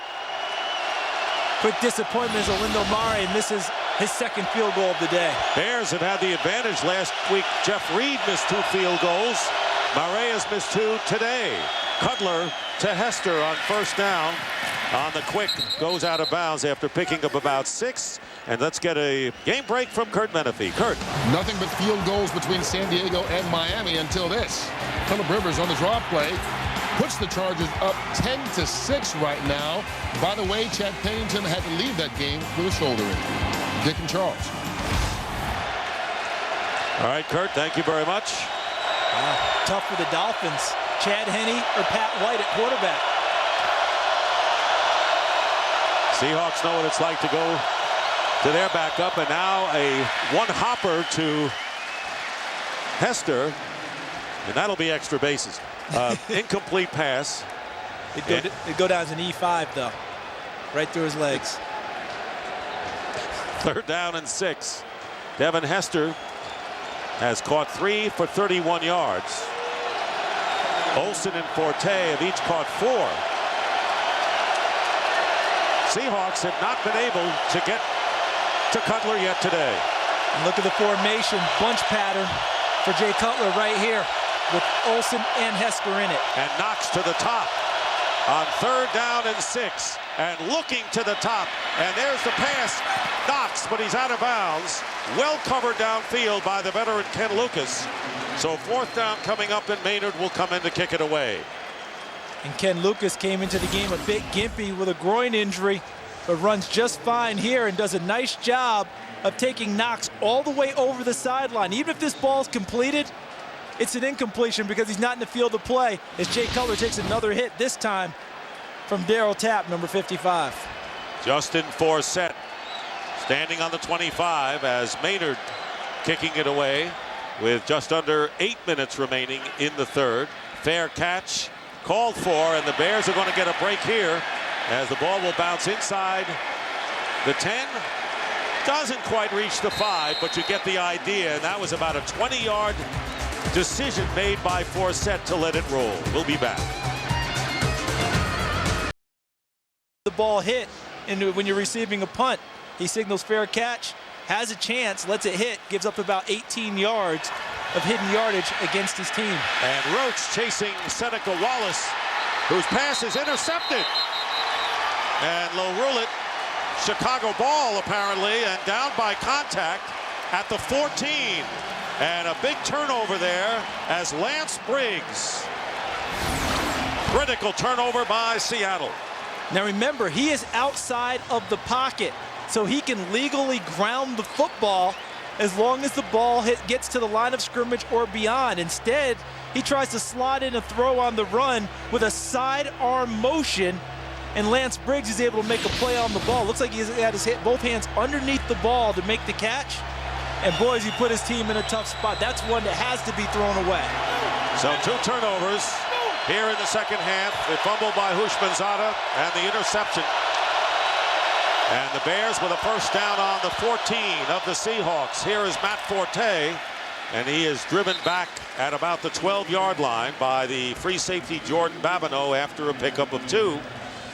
So the Seahawks did not allow a touchdown in the first 2 games of the season in the red zone. Today, they have given up 2. And they'll dispute one of those Yep. because of the fumble, no fumble against Matt Forte. Hunter Hillenmeyer questionable with ribs. We'll get more on that. 2nd down and 8. Play action for Cutler, and he goes underneath to Greg Olsen, who is stopped at the 7-yard line. And that will bring up 3rd down. That's been a favorite play today of Jay Cutler with Greg Olsen. Little fake inside, quick pop to Greg Olsen. See if they come back with something similar looking that maybe goes against flow to try and get a receiver out in the flat opposite of where he's throwing the ball now. 3rd down, Travis Fisher comes in as the extra defensive back. And another tight end is checked in. Hester and Bennett split to the right, and Matt Forte to the left. That's Bennett in the slot. On 3rd and 4, Cutler giving ground, loses the ball, and recovered by Williams, the right tackle. And that will send the field goal team on, and he recovers it at the 19-yard line. Tremendous job by the Seattle defense. Look at the pressure coming from the right side. Patrick Kearney stripping the ball, knocking Cutler down, and the Bears are fortunate that Chris Williams is able to dive on the football and preserve a field goal attempt. And this will be a 37-yarder by Robbie Gould.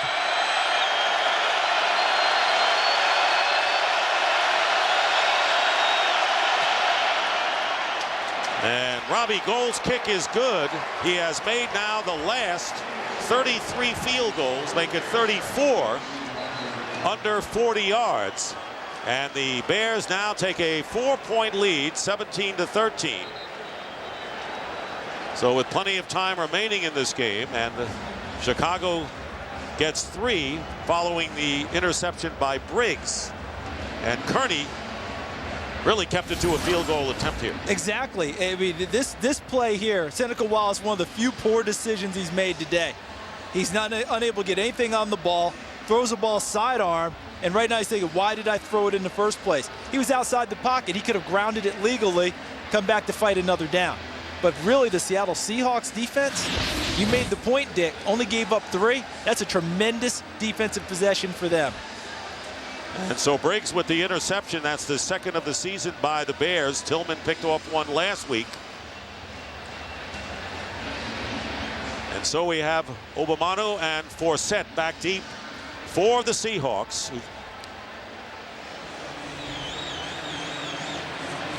5:31 remaining in the 3rd.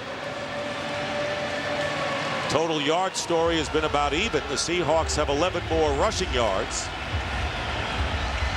And the Bears 19 more yards in the air. This has been an even game, really. Here's Forsett, 2 yards in the end zone.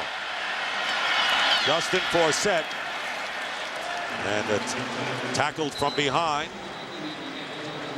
Well, this October, the American League's best teams will collide in a month of unscripted and thrilling moments. October 16th will be Game 1 of the American League Championship Series. Will it be the Yankees, the Red Sox, the Angels, ALCS coming your way? And I'll tell you what, anytime you have a Yankee-Red Sox possibility, you can't argue with that one. Well, what about this game now? Obviously, the Seahawks are fortunate. They've turned it over twice in their end, and they're only down by 4. Yeah, and it's a team that is really fighting hard because momentum could have really shifted to Chicago, but the Seahawks held them to a field goal on the last play, on the last possession, and that was huge. Jones now, gets about 3. I'm sorry, Dick. Now can this offense go ahead and get moving again? Seneca Wallace knows he made a bad play, a bad throw.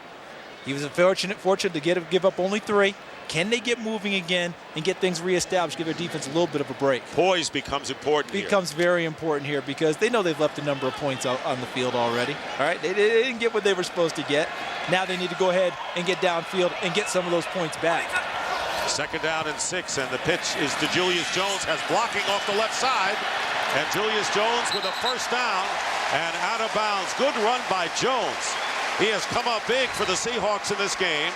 And they'll spot it at the 39-yard line and a gain of 15. I think if you're Seattle and you want to run it, it almost becomes situation substitution. Julius Jones when you truly want to run the football. Justin Forsett when you want to throw the ball in your 3rd down package. have those two backs alternate in the course of your offense. And Julius Jones with a 71-yard effort, averaging 6.5 yards per carry. First down at the 39. They're going to the hot man, Jones, but the Bears snuff him out after a gain of 3, thanks to Lance Briggs. And Dick, there's been a change at linebacker. You mentioned last series, Hunter Hillenmeyer. Ribbs was being checked out. Now they've gone with Nick Roach in the middle, number 53, who had been a starter at outside linebacker. He moves into the middle. Lance Briggs making the tackle on that play with some help from some other teammates. And Nick Roach moves into the middle now. Lance Briggs outside, and Jamar Williams, number 52, comes into the game. Play action, pressure on Seneca Wallace, and the pass is caught by Nate Burleson.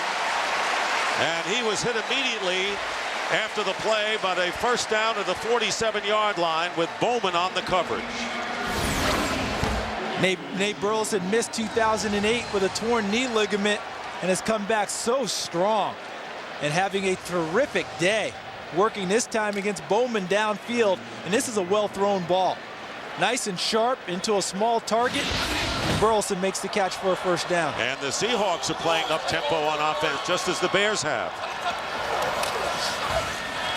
First down, Seneca Wallace throws incomplete.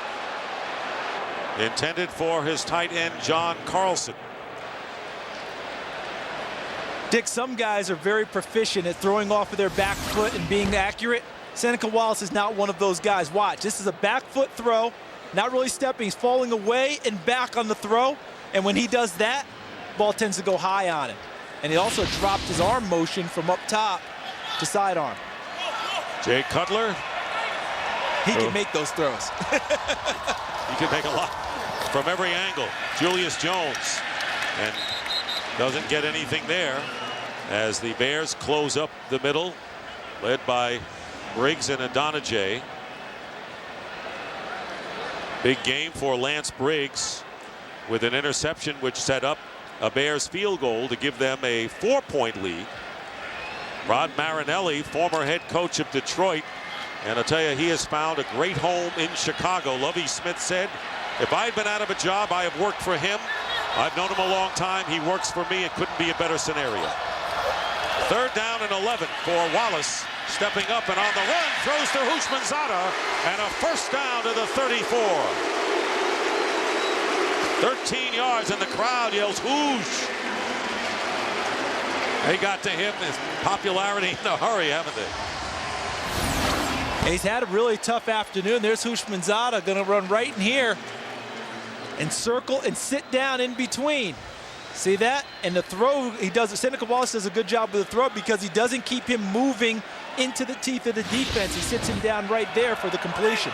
After 8 years with the Bengals, he has 2 catches today, and the pitch to Forsett. Here is Justin Forsett, and he is stopped by Jamar Williams at the 30. He got 3 on that play as we have a minute and a half to go in the third quarter. Forsett will come out of the game as Julius Jones and the fullback Owen Schmidt come back. Greg Knapp, who likes the running game, that's been his preference over the years, it seems. Yeah, and he's done a great job of it. Where Greg Knapp is an offensive coordinator, typically your team finishes in the top 10 in the league in rushing. This is the 9th play of this drive. And a false start penalty against Seattle.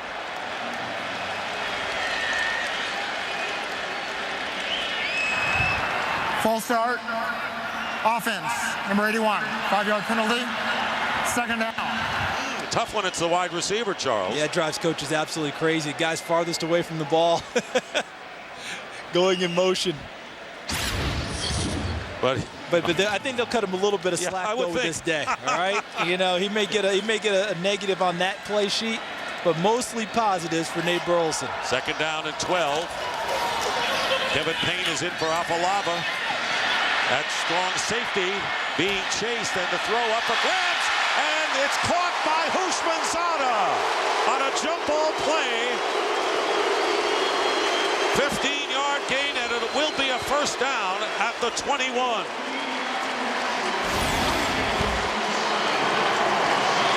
Alex Brown, number 96, where it gets Brandon Fry, and he chases Seneca Wallace out of the pocket. Now, this is an ill-advised throw. That's one he's really put up for grabs. And fortunately for him, TJ Hushmanzada went up and competed and took the football away from the defenders. It's one of those no, yeah. Great play. First down, time running out in the third quarter, and Julius Jones is driven back by a group of Bears led by Nick Roach. No gain on the play, and time runs out. That is the end of the third quarter with the score. The Bears 17, the Seahawks 13. Fox NFL Sunday will continue after a break from your local. A game of emotion. You have to play with emotion in order to compete in the National Football League. And the Bears and the Seahawks united in their quest to win this football game. They sure are, and I tell you, the Seahawks deserve a lot of credit to this point to be in this game against the Bear team. You know, the Bears looked upon this game. Look, we got to take advantage of all these injuries, including the quarterback. That's Forsett out of the backfield all the way wide. Second down and 10. The pass up the middle, and it led Carlson a little too much, I think, and that'll go incomplete, bringing up 3rd and 10. We start the fourth quarter. Dick Stockton and Charles Davis. Seneca Wallace taking over at quarterback for the injured Matt Hasselbeck, out with a broken rib suffered last week against the 49ers. And I like that last call because Seattle spread Chicago out. At least that way you get a chance to, as we look at Matt Hasselbeck, the starting quarterback looking on, gives you a better chance of identifying where the pressure is coming when you widen out your own formation. 3rd down and 10. Wallace's pass is tipped.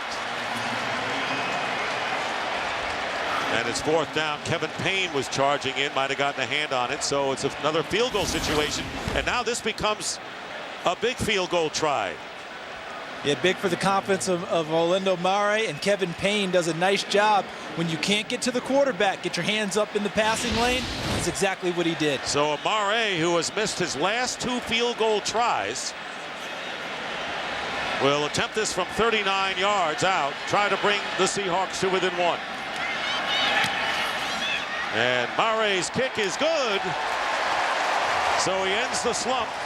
He has made good on 3, has missed 2, and the Bears' lead has been cut to 1 early here in this fourth quarter.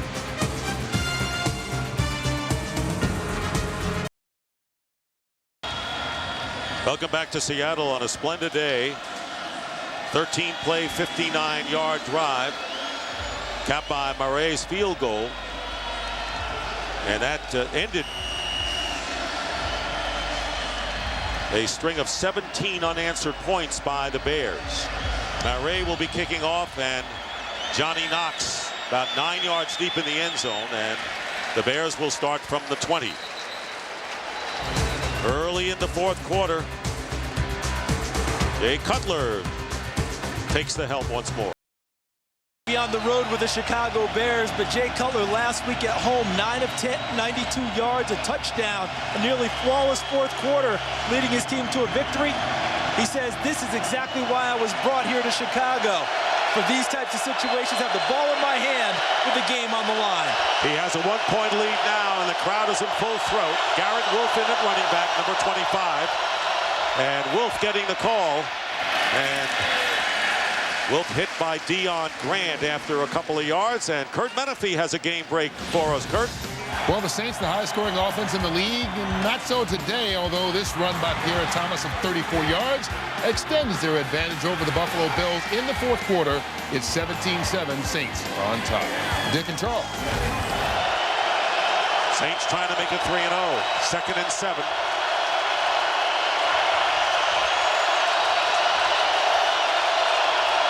Here's Wolf again. And he gets about 1.5 yards shy of the first down. Lawrence Jackson makes the tackle he did not carry last week. It's Wolf along with Adrian Peterson and, of course, the starter Matt Forte. But Ron Turner said we would see number 25 today. Said they had a package prepared for him and specifically for this ball game. Last week, Adrian Peterson spelled Matt Forte 1 time per half to give him a little bit of a break. 3rd and 1.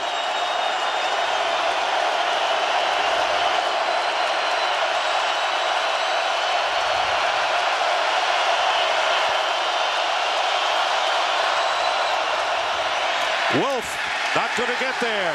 Giving ground. And Red Bryant coming up to make the big play. And the Bears will have to kick.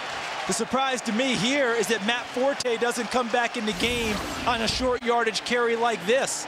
Instead, they go with the smaller running back, Garrett Wolf, and they run a little bit of a stretch play. Great penetration by the defensive front of Seattle, and Red Bryant finishes him off and forces a punt. Maynard will be kicking, and back deep is Nate Burleson.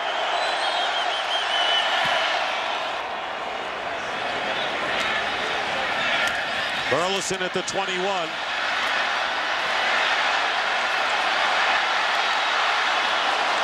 Can't get away by the relentless coverage team of the Bears, and it was Adrian Peterson who made the play. So Red Bryant coming up with a big third down play. We'll see what the Seahawks offense has. Williams is out at left guard. Mansfield Rotto, number 66, replaces him. And Hunter Hillenmeyer with a rib injury, not returning.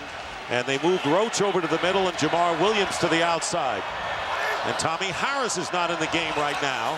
First down and play action for Seneca Wallace. His pass is caught and downed immediately by Zachary Bowman is Dion Butler. So the first catch of the day by Dion Butler, the third-round pick from Penn State, who broke all of the Nittany Lion receiving records set by Bobby Ingram, who played for both of these teams. And this sequence so important now for Seneca Wallace to take care of the football. Second down and 2, Julius Jones, and stopped short for no gain. I mean, right, Dick, we've seen throughout this game, Seneca Wallace has done a lot of great things in this game. But we've also seen a couple of times been very questionable about throwing the football. One turned into an interception by Lance Briggs. One was up for grabs, and T.J. Houshmandzadeh made a great play. He has to take care of the ball here and not turn it over. 220 yards, 19 for 32. Jones has rushed for 73, caught for 33 yards, and Nate Burleson over 100. And there's the flip to Deion Branch. And here come the Bears, and the Bears get in there, and a big loss on the play. Nick Roach making the play. Anderson started it to allow Roach to make the play, and the Seahawks lose 8. What they're trying to do is use the Chicago Bears' quickness and aggressiveness against them by using a misdirection play. But Mark Anderson, in a defensive end, able to stay on his feet and force the play deeper and wider, and that allowed the rest of the defense to get there and finish it off. Devin Hester back at about the 30, and John Ryan will be punting. And a booming punt. Great punt by Ryan. Sends Hester back to the 20. And loses the ball, but out of bounds. So the Bears will maintain possession after a 61-yard kick by Ryan. Bears have the ball. 1 point. Jay Cutler, outstanding percentage today. 2 TDs, 1 interception.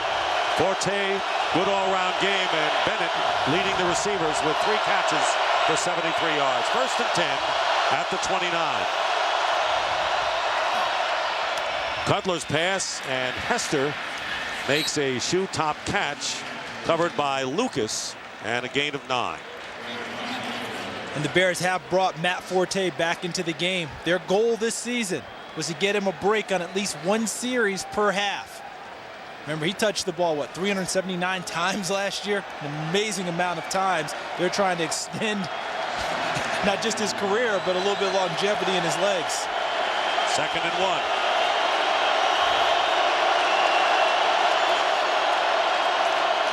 At Forte, first down, as he dives forward to the 45-yard line. And I would think with Cutler aboard, with the ability to hit targets, that would help Forte. The Seahawks brought the safety right there. Deion Grant came a long way on the blitz, and watch what happens. He gets swallowed up. That's the gap he was shooting. Matt Forte almost broke a big one. Hey, Frank Gore last week broke 2 just like that. First down at the 44 of the Bears. And they go to Forte again, and a great play made by Aaron Curry. Rookie from Wake Forest and the 4th overall pick and a loss of 2 for Chicago. Last week, Aaron Curry had a couple of times where he had some trouble getting guys on the ground in key situations. Not so on this play. Watches his keys, shoots through the gap, and makes an excellent tackle on Matt Forte. Bears leading by 1. Greg Olsen is split to the left. There is the bunch, so to speak, a wide bunch. Cutler on the screen to Forte. And slowing him up was Colin Cole, and Kelly Jennings, after the 3-yard gain, makes the play. And for a game break, here's Kurt Menefee. Well, the Dolphins lost Chad Pennington to a shoulder injury, so Chad Henne now in at quarterback. Maybe not a wise decision there. Eric Weddle with the pick, 4-6, and it's a 23-6 San Diego in firm control lead. In the 4th quarter, Dick and Charles. Henne is supposed to be the quarterback of next year, Charles. Yeah, he didn't realize it was going to be today.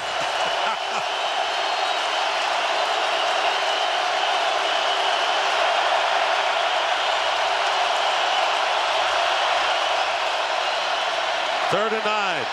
Cutler, and the ball's loose. It's a free ball, and the Seahawks have it. Corey Redding recovers it for Seattle in Bear territory.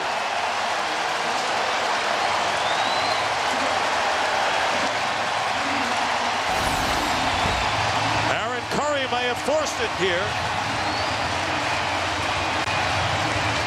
Aaron Curry knocked the ball away before Jay Cutler could start his motion. The empty hand there, meaning that ball's live and a fumble. And Corey Redding scoops it and tries to get to the other end zone before he's tackled by Greg Olsen and a teammate. But a great job on the edge by Aaron Curry, the rookie linebacker from Wake Forest. And the Seahawks on the 39-yard line of the Bears. And Julius Jones on the carry. Picks up about 2.5 yards with Bowman on the tackle. 8 minutes remaining in the 4th quarter. The Bears lead the Seahawks by 1. Seattle at one point led 13-0. 17 unanswered points by Chicago before the field goal cut it to 1. And the turnover story is all even. Nate Burleson's had a heck of a game. Here he is on the bottom of the screen. And the slant pass caught by Burleson, right on it. And let's see if his forward progress will be enough for a first down. It'll be close.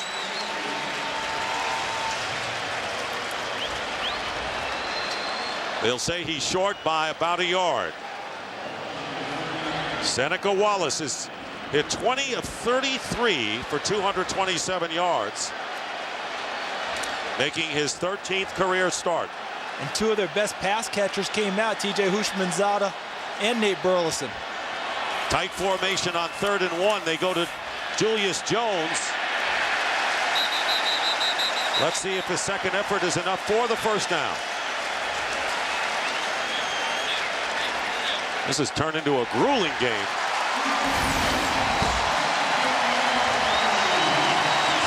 On 3rd and short, who reestablishes the line of scrimmage? It looks fairly even there.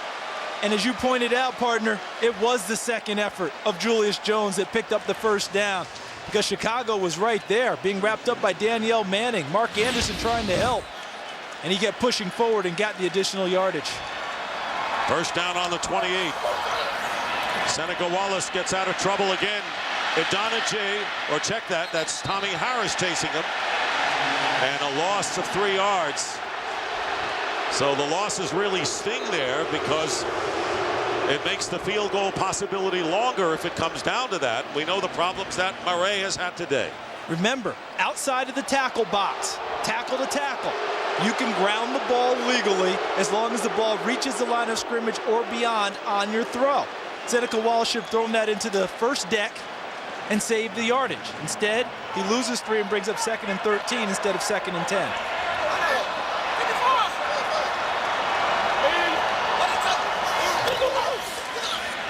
Wallace's pass caught by Hushmanzada, and won't get much after that as Danielle Manning wrestles him out of bounds at the 28-yard line.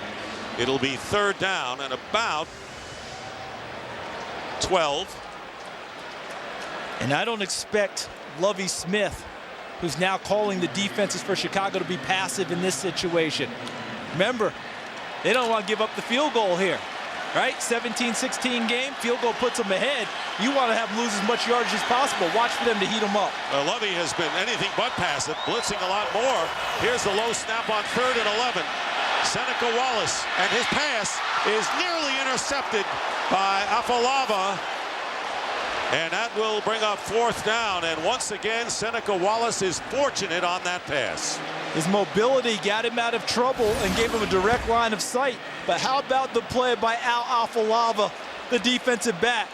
Sometimes you just have to give credit to a good defensive play. And that's exactly what happened here, because if Afalava doesn't make that play, I think it's a completed pass to Houshmandzadeh. 46-yard field goal attempt, trying to give the Seahawks the lead here in the 4th quarter. And Murray's kick is good.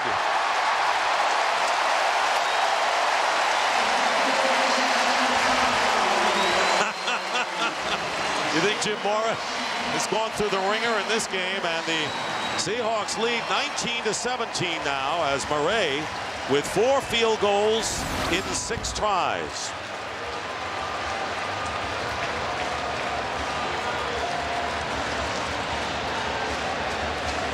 And now, Charles, you can say that Jay Cutler would say this is why they brought me here, trailing to get the winning score down the field, and he has that opportunity now. The ball will be in his hands with the game on the line.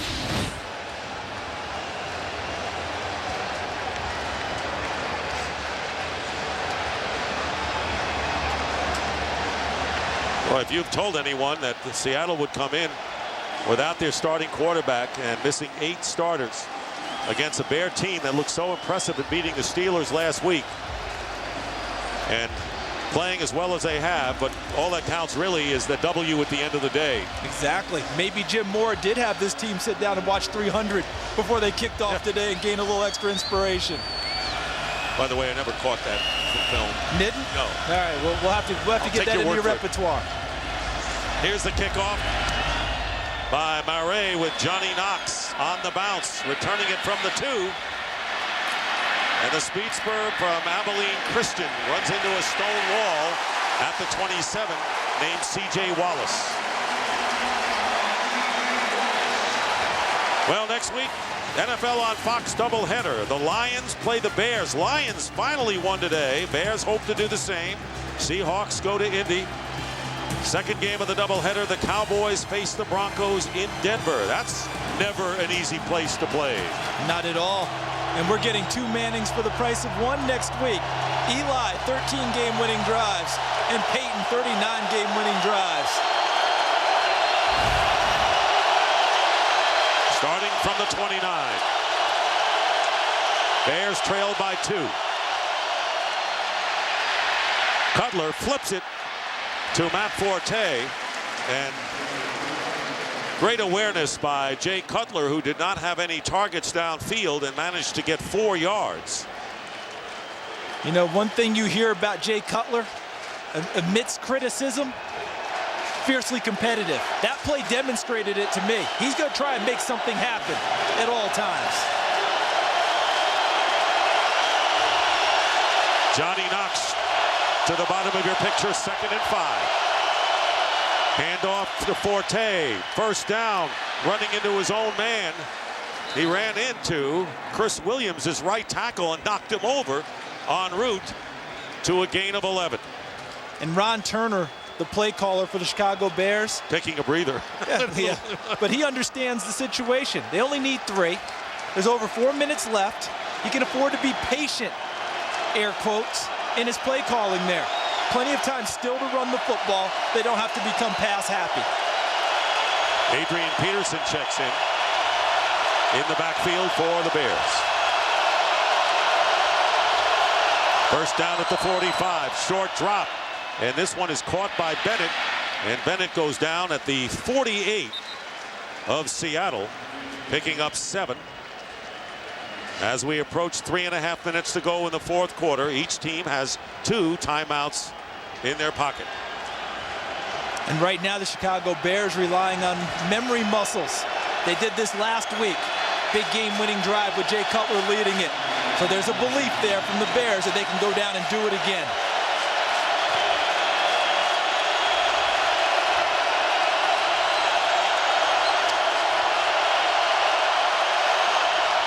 Second and 3 to Adrian Peterson. First down inside the 40. Kearney making the tackle, but the Bears using the clock and keeping the ball on the ground with under 3 minutes to go. And the reason Kearney made that tackle, zone blitz. Watch him drop out of the line looking for the pass, so he's able to fall back into the play. Ordinarily, the defensive end is not going to make this tackle this far downfield unless he's in a zone blitz situation. Hester to the left and Bennett to the right. First down with 2.5 to go on the 39 of the Seahawks. And they run it with Peterson again. This is a ball control drive, make no mistake about it. Hawthorne making the tackle after the 3-yard pickup, and this may be the last play before the 2-minute warning.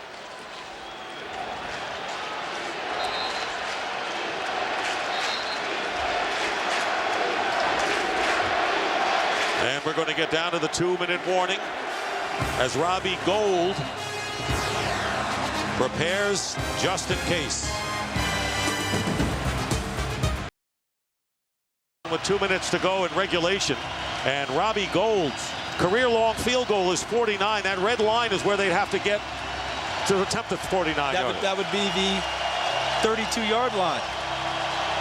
And then if you add the 7 for the snap and the hold, 49-yard line. I think comfortably you want to be around the 28-27-yard line for a comfortable shot. Second down and 7 on the 36.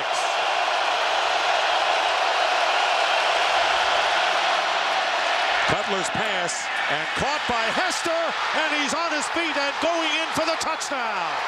Flag is down. Penalty marker down at the 42.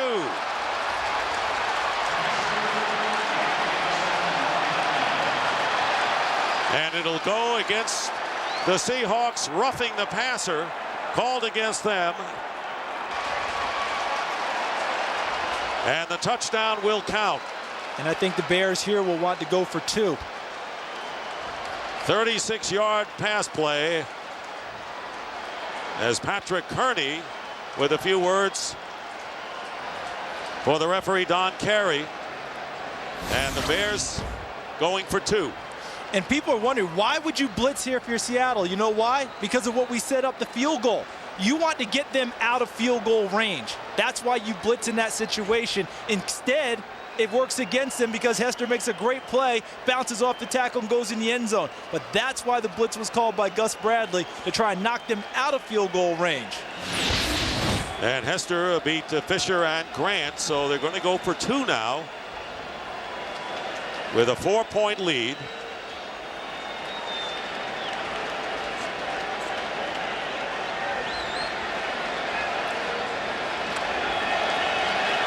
For Cutler, his 3rd touchdown pass of the game.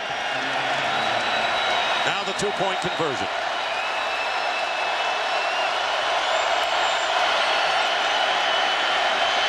Cutler's pass to a wide open Earl Bennett. And it's now 25-19. 1:52 remaining in the 4th quarter. So it'll be the challenge of Seneca Wallace and the offense against Lovie Smith and his defensive calls down the stretch.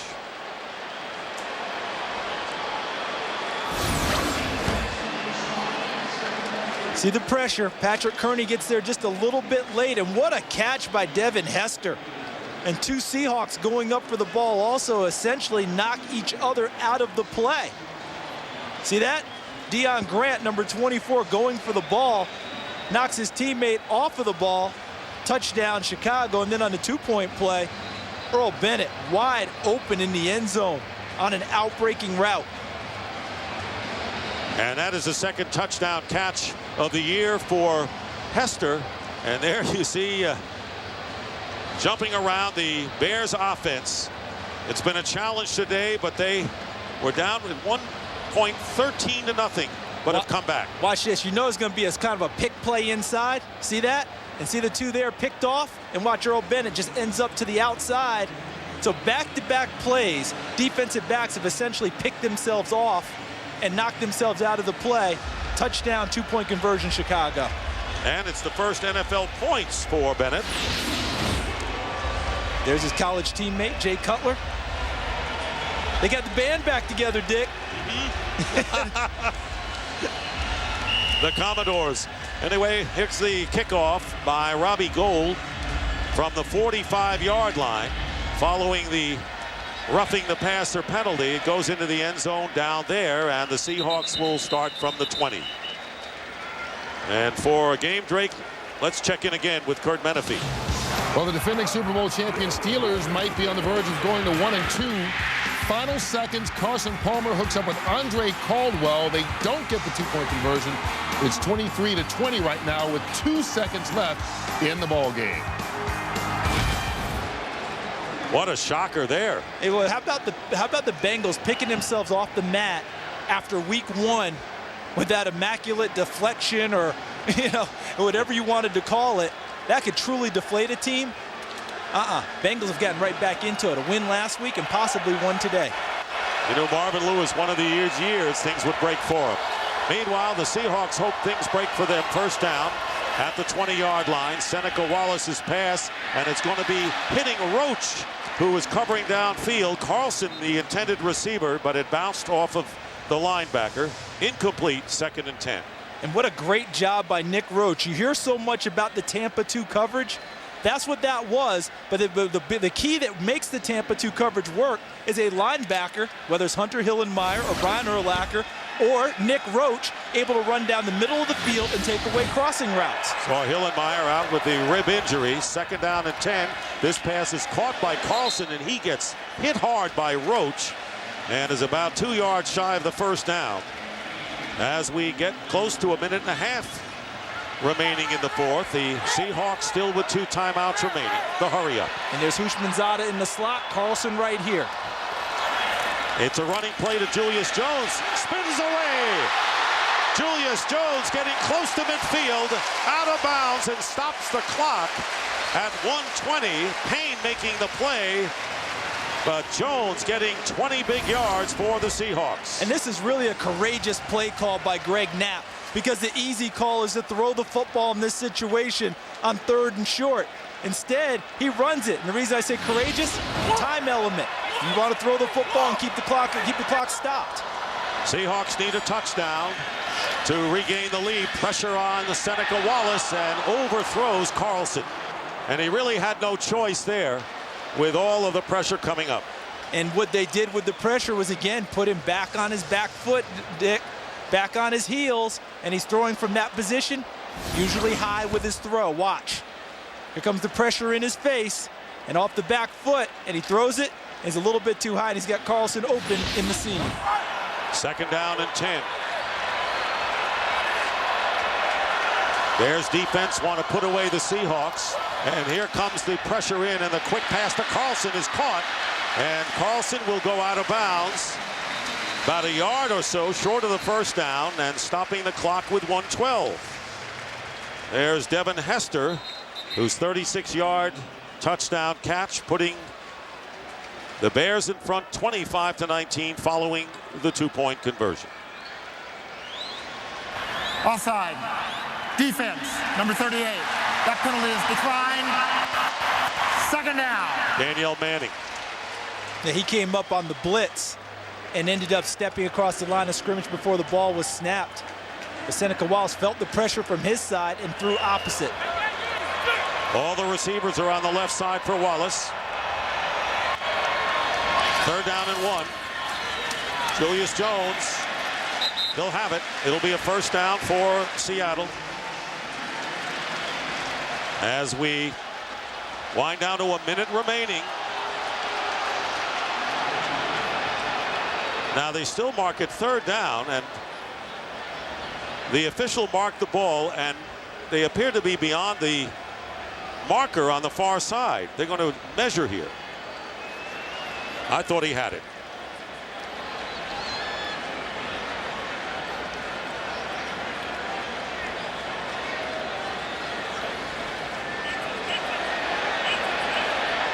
Well, he's going to be short.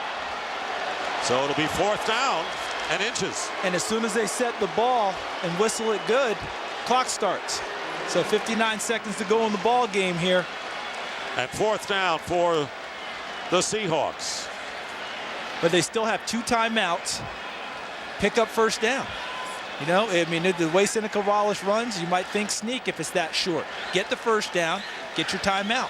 Thought they would get the 1st down on that last play running. They thought they had it.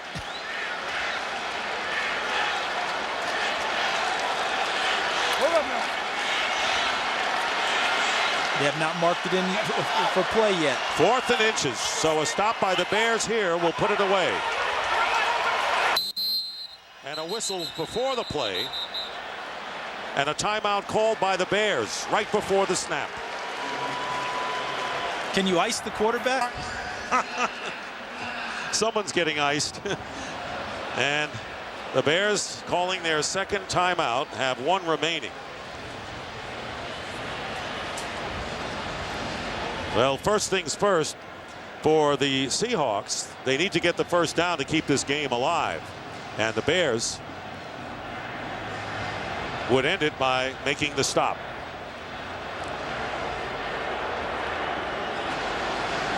But what a battle this has been today. And I guess anytime you come out and play the Seahawks with the 12th man, it's going to be a problem. Although last year, Seattle, with a lot of injuries all season, won 4 games. They were 2-6 at home.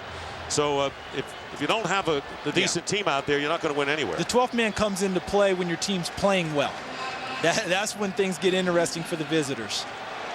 And right now, Greg Knapp's got to evaluate whether or not you run a sneak again. Because if you just saw before the ball, you know, as the ball was snapped, they pinched the middle with 2 defensive tackles. If you're going to run a sneak, he's going to have to be over the guard on either side. He's going to have to slide one way or the other. We saw that last week with Matt Ryan and the Atlanta Falcons. Clock set to 52 seconds. Okay. So here it is, 4th and inches for Seattle. Stumbling as he goes out is Seneca Wallace, and the pass is caught by John Owens. And a 1st down for Seattle.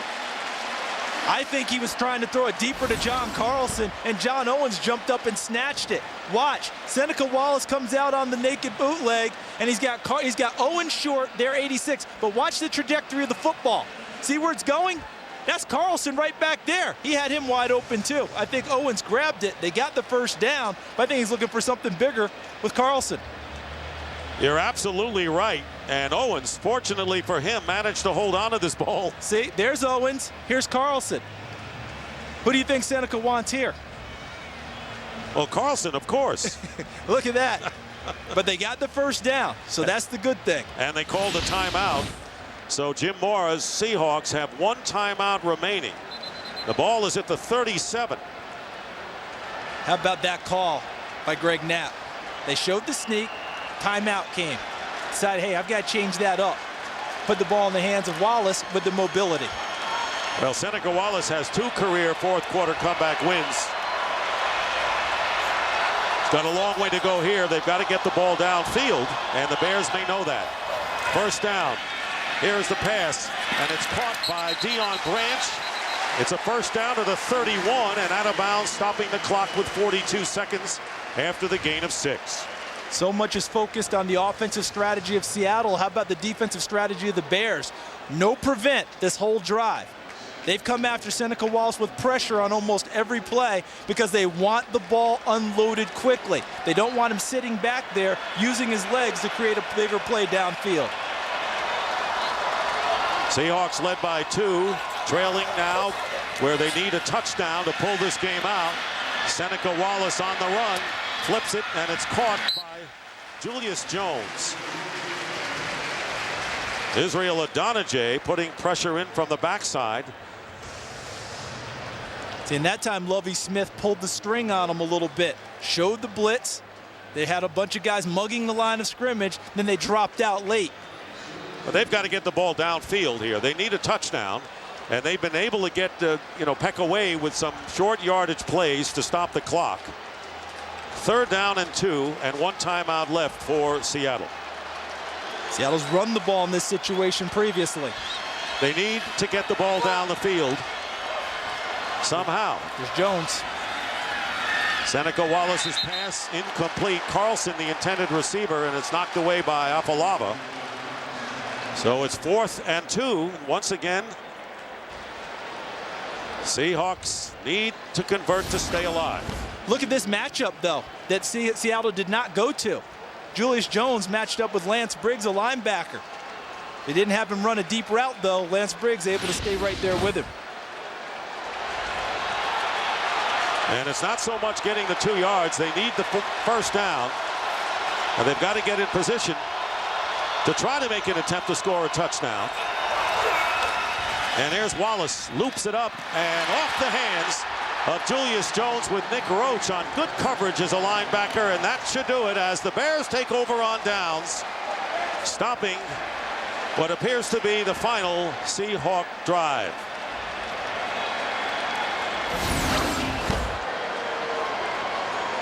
Pass into the flat, and look at Nick Roach, number 53, close to get there in time to get the push that causes the incompletion on the pass to Julius Jones. What an example of being a true pro today by Nick Roach, changing positions in the middle of the game and making big plays down the stretch. And Lovie Smith has nothing but smiles and hugs for his defensive unit. They would not let Seattle get anything deep downfield to get in position here.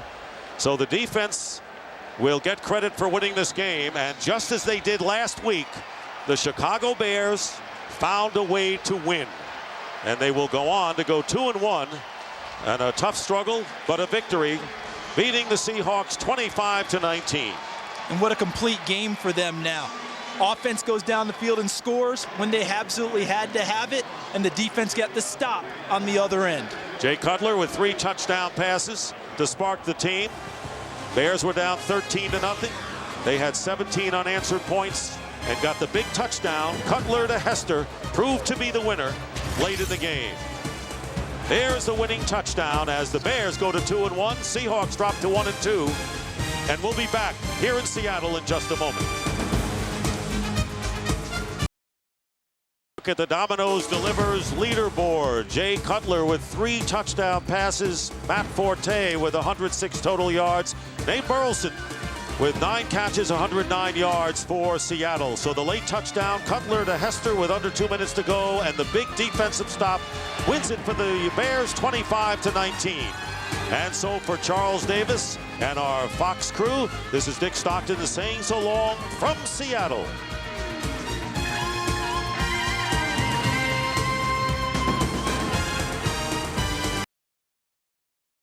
Needs a little something extra today.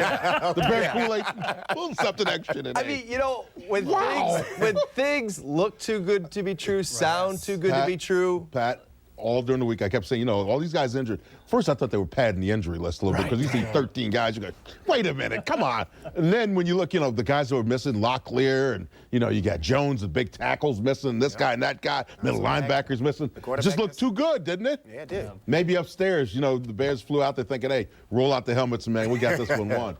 Do you think the turning point was just before the half with Lovie's challenge on Forte's fumble at the 1-yard line? We all looked at it. I don't think any of us thought it was going to be reversed in the Bears' fortune. I think it was. That was a coach, you know, taking advantage of the system right there. Even if the challenge failed, it was worth it to take that challenge. Fine, you lose a timeout, no big deal. But it started the momentum going in the Bears' favor, and it carried over to the second half. And I got to believe a little Newt Rockne speech at halftime didn't hurt either. Hey, and Jerry, give me my props, man. Because I told you that was going to be reversed. I told you. You did. As always, we want to hear from you. Send us your comments, and some of those will appear at the bottom of our sports ticker over the next 90 minutes. Keep them short, keep them clean. Go to csnchicago.com. Click on the Bears PGL icon. Or if you want to get us with your mobile device, if you're out and about right now, email us at bearspgl@comcastsportsnet.com. Hey, Pat, what I didn't say is, of course, I think all of them are going to go the Bears' way. So let's get this party going with our opening kickoff. And as always, we begin with Dan Jiggets, Mr. Kool-Aid himself. Yeah, well, the thing I'm thinking about is you cannot continue to make mistakes and expect to win football games like this. This is the second week in a row where the Bears allowed the opposition basically go 50% or better on third down, and you can't continue to do that and then offensively turn the football over in critical situations. That, at some point or another, will get you beat. I think for me, it's just, one, you can't always go through the motions. This was a team I thought the Bears should dominate. But there's something to be said. They beat the Pittsburgh Steelers. You're traveling out west. Quest Field is a difficult place to play out there in the great Northwest. But that was only 30 minutes of football by the Chicago Bears. They played great, in my opinion, in the second half. First half was pretty lackluster. They need to dominate opponents. They should. But the good thing about this is that they close it out, especially on defense. It's good to see guys stepping up, especially Roach. He had a great game today. On defense, they were able to stop the run a little bit. You know, like Jake said, disappointing on third down, but at the same time, they came away with two big with the interception and then a forced fumble recovery, and those are real big. Create turnovers. You know what was interesting is the way they used Wallace, Seattle did. And, you know, usually when you're thinking about a guy like Hasselbeck, Jim, he's a guy that's going to stay in the pocket a little bit and not move around a whole heck of a lot. But Wallace wasn't going to get out there and run away from anybody. He just wanted to move, find a little open space, and buy some time. And he was able to create that, you know, with his feet. Well, I think, Ray, that brings up a good point to start there. Think about the pressure of the defensive line. What have we always talked about? Oh, defensive line, 4 guys got to bring it.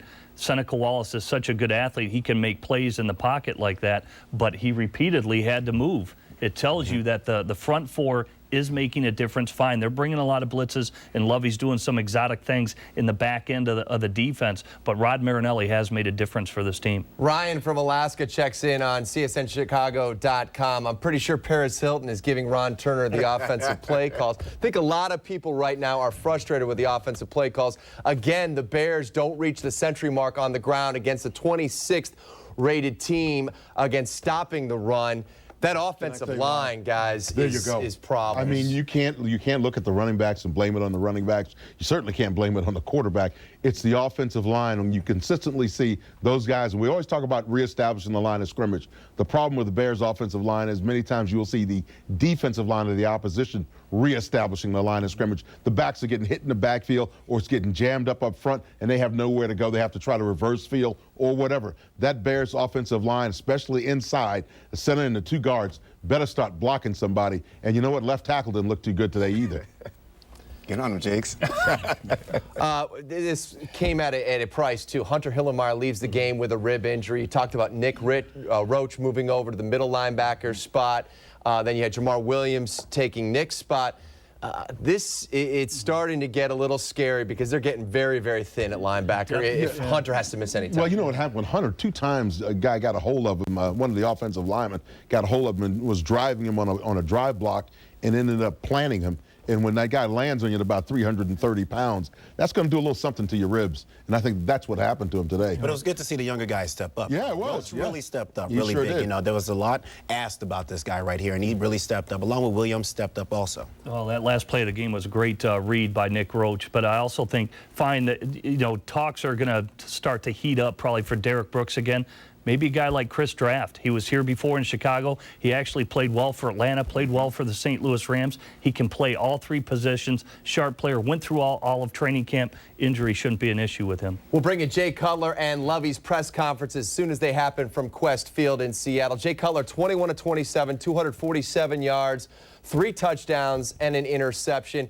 Again, on that interception today, you know, a deflection, not necessarily. I mean, you have to give him some responsibility for that, but it was one of those where it could have gone either way. Right. Well, it's a dart throw. It's just an eggshell across. He feels the pressure of Darryl Tapp from his backside, tries to step up, but he twists him just enough to cause the ball to float on him a little bit. Johnny Knox did all he could. I mean, let's face it, that puts him in that ball down a little bit? No, he was stretched out. Hey, that guy he was stretched out. Down just a little bit. He's about your height, Jerry. He was stretched out. I'm 6'1". Fast, but he's not Spud Webb. He doesn't have like 5'4" leaps. He did all he could, but you know, it's a shame that it happened because it seemed like the Bears were trying to reclaim momentum there, and then that poor play push kind of deflated the Bears and the emotions on the sideline. How about Cutler to Hester, the 36-yard game-winning touchdown? An amazing play by number 23. Yeah, I think one of the things, and you know, goodness knows everybody jumps on Devin when he makes mistakes, but if you watched him over the last couple of weeks, you see a guy developing into a fine wide receiver. Right. Now, is he a one yet? I don't know. I suppose the numbers will bear that out at some point. But you see him doing things now that are very smart things for a wide receiver to do. And that touchdown was a prime example of that, splitting a defense and then taking it the distance. Well, what he showed out there also was that he has hands. You know, there was a couple of low passes. Little 9-yarder on the sideline. And he caught it down, and he went up to catch some big passes. So he's showing that he has hands, and he's showing that he can make the big play. You know, one of the interesting things will be is to watch if and when they do stop double covering him and giving him a lot of various different coverages, because when they do, that's when he's really going to break open. Right. I'll talk about the turnover situation. You had Manning causing a turnover on T.J. Houshmandzadeh. Your thoughts on the Bears, again, coming through with takeaways. That's something that Lovey's defense has thrived on since he arrived in town over 5 years ago. Yeah, the great thing is the defense, again, is creating turnovers. The one thing that worries you, though, is on the offensive side, if you give them back. And particularly where on the field you give them back. That's the thing that can put a defense in really tough shape, is when the offense all of a sudden gives that ball up and, you know, the opposition has 30, 40 yards to go for a score. That's not good. Let's get into the quarterback comparison. Seneca Wallace gets the start for Matt Hasselbeck. I thought Seneca played a very, very good game today. You know, obviously he is more mobile. 26 of 44, 1 touchdown, 1 interception. That guy was doing a lot out there on the field, Jim. I think, this guy's underrated. He is a phenomenal athlete when you look at his play. But if he was 3 inches taller, he'd be a starting quarterback in the NFL. His decision-making is second to none, but the 1 interception cost him. Jay Cutler is at the podium in Seattle. Let's listen in live on Bears Postgame Live. Did that need to show you something once the season started? He's shown me something since I first got here. You know, when I first got here, they said he didn't know the playbook. He couldn't get in out of cuts. He had trouble catching the ball. And, you know, all of that's been false since day one, since I first arrived here. He's worked as hard, if not harder, than everybody in that room to get ready for this season. He's really driven. He wanted the ball a lot today. You know, he was always in my ear. You know, I got it. Give it to me. And, you know, sometimes it was there, sometimes it wasn't. But whenever we called his number, he came up big for us. Take us through the last touchdown pass to him, what it was. You know, they brought a little bit of pressure, which we were kind of anticipating, and we just had slants with flats on it. You know, simple combination, and it was press man. And whenever we get Devin one-on-one, we think the advantage is on our side. And you know, he ran a great route. I put it a little bit out there. He made a heck of a catch and run. So he makes one guy miss, and it's touchdown. That's what he did. First quarter, you didn't get any points off the game. Crowd noise? It's loud. It's a tough place to play. You got to give him credit. It really is. This is my first time to come here and play, and the crowd really gets into it, and you can tell the defensive feeds off of it, and it's really hard, and they make it difficult for us. And we, you know, we hurt ourselves down there with the interception, and then, you know, we got going. This offense is young. We're all still learning from each other and trying to, you know, get some mesh and some cohesion going. So. We're making plays to win ball games, and that's a big thing. You know, you look on the film and you see us making mistakes, but when it counts, we're making plays. How key was it to get that touchdown before half in light of this? It was really big. I think that was really big to give us a little bit of confidence and get us, you know, started in the right direction. And you know, it was a good drive, made some plays, and we're able to punch it in there. You finally got the call at the end of the roughing the passer. Was that all day, or was that all out? Finally got one. You know, I'm gonna be yelling for him all game. You know, whether it is or whether it isn't, I'm gonna be yelling. Jay, you talked about it briefly last week, but how much did you enjoy that situation when you were in the game at the end with the line? Yeah, you know, we put the defense back out there, and you know they made some stops for us there at the end. I didn't know if we were going to score that quickly, but Devin made a heck of a catch and run. So whenever we get those opportunities, we got to take advantage of that as an offense, and I pride myself in that. You know, I want the ball in those situations, and I think this offense is starting to get a feel for it. Fourth quarter is whenever we got to play at our best, and I think we are right now. You seem to be one of these teams that just kind of sticks around, hangs around. You know, it's a road game. It's hard to come into. I don't care where you're on the NFL. It's hard to go on the road and beat somebody at home. It's not an easy thing to do. And if you find a team that can do it, they're probably a pretty good team. And we're 1-1 on the road right now. Came to Seattle and played a really good ball team. A little bit banged up, but they came out and played hard. So it's a big win for us. Talk about your blocking technique. I got to see it on film. I obviously got called for that, so we'll check it out. The touchdown to Olsen was on fourth down. He was open. Yeah. Did We had a few calls. You know, RT called a few ones down to see which ones I like. I picked that one. Ron felt really great about that one. I felt good about him, so we went with it. They brought somebody off the corner, and I think Greg probably he got a great release. The guy fell down, and you know, it was an easy touchdown for us. It's just a matter of me beating the corner with the ball, which I was able to do. And Knox only caught one pass, but he scored a touchdown. Did he only have one? Yeah, maybe. Yeah, one for a touchdown, not bad. We'll take it. Anything else? Have you thrown a... Yeah, I'm fine. No, he's done. You're up. The Sheldon pass, the pushback. Uh-huh. Have you done that before? I don't know. I've seen Brett on film a lot do it, so I thought I might try it. I'm probably not going to use that in my repertoire too much, though. Try to steer clear of that one. The 2-point conversion pass? Yep. Did they have a breakdown? No, the guy fell down. You know, it was press man again. We had Earl on a corner. I was there. I was going there the whole way. And Earl got a great release. The guy just fell down, wide open. What was your second read? I mean, I came up to the line to saw it, and I was going there. Was locked in. So he's either going to win or not. Anything else? Cool. Thanks. Well, you define a quarterback's greatness with how they close ball games. Take a look at Jay the last 2 weeks. 9 of 10, 92 yards last week, a touchdown against the defending world champs.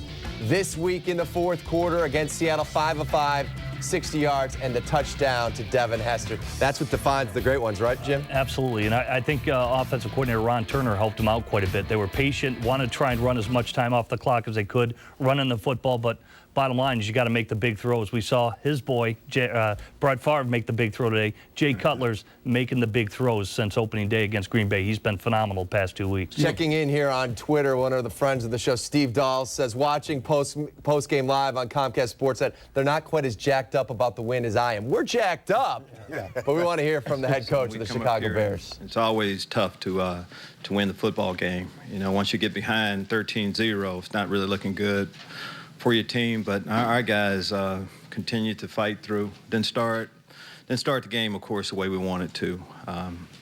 Giving up the screen for a touchdown, bad call on my part to put us in a hole a little bit. From there, you know, we had a couple of injuries. Hunter Hildenmeyer has a rib injury. It's tough when you go to your third linebacker, but Nick Roach stepped in and did a super job of getting the calls, getting us in the right spots. We preach takeaways always, and getting those two were big. Offensively, you know, we played 3 games. Jay has led us to 3 leads late, which says a lot.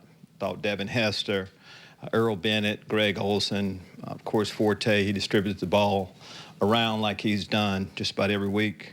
But in the end, came down to a big fourth down play. Our defense had to stop them, and they did. We left a lot of plays out there. Seneca Wallace did a good job of just keeping plays alive with his feet. And it's just a hard-fought game that we were able to win. I'll take your question.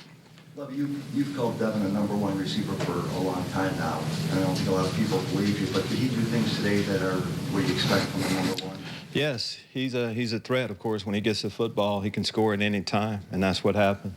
I think he's caught the ball well, running great routes, and he should get better and better each week. But I say the same thing. Devin Hester is a #1 receiver, and hopefully we can keep putting him in positions to make plays like that. How much do you want to put added pressure on Seneca because they had 3 offensive linemen? Well, that was the plan, to pressure him from the start. The first screen for a touchdown was a pressure too, so that can hurt you at times also. But yeah, whenever you have a new guy, you want to make him make some tough throws. Well, can you talk about the decision to Matt Forte play to challenge that call? Did someone come off the field and tell you? Did you see it for yourself? Did one of the coaches call down? Well, I mean, it looked like, whenever there's a close call like that, when it's a critical situation, if we're not 100% sure that it's going against us, I'm going to challenge it. So simple as that. A big play for us. What does it say about this team that it's not always pretty, but that they stick together while the team kind of works through what they're going through? Well, I've never seen every win, Peggy, I've ever been a part of is pretty. So I don't know exactly what you're talking about there. When we end up with more points than they do, it's a great win for us. But it says a lot about our team. When you're down, things are going against you, but they kept fighting. That's what good teams do. When they don't play their best ball, they find a way to win, and that's what we did today. I mean, what's say about your defense when you keep out of the end zone, just kind of field goals, but they keep in the game. One more time. Your defense kept you in the game basically all day with that line of field goals. Well, I mean, that's their job, number one, to do that. But they, you know, we have good players on the defensive side. They expect to play good defense. You know, they were a little banged up. I felt like we were, you know, going into the game, we would be able to hold them down for the most part. But they fought hard. But in the end, our guys did. You know, we had our stars that really played well. I'm talking about, you know, our captain, Lance Briggs, you know, just playing his guts out every play. When we start to see Jay Cutler, this is what we can expect, just this kind of solid quarterback play? Yeah, I definitely think that's what we're going to see. He's a good player. He's been a good player, so it's not like he all of a sudden. I mean, this is Jay's background.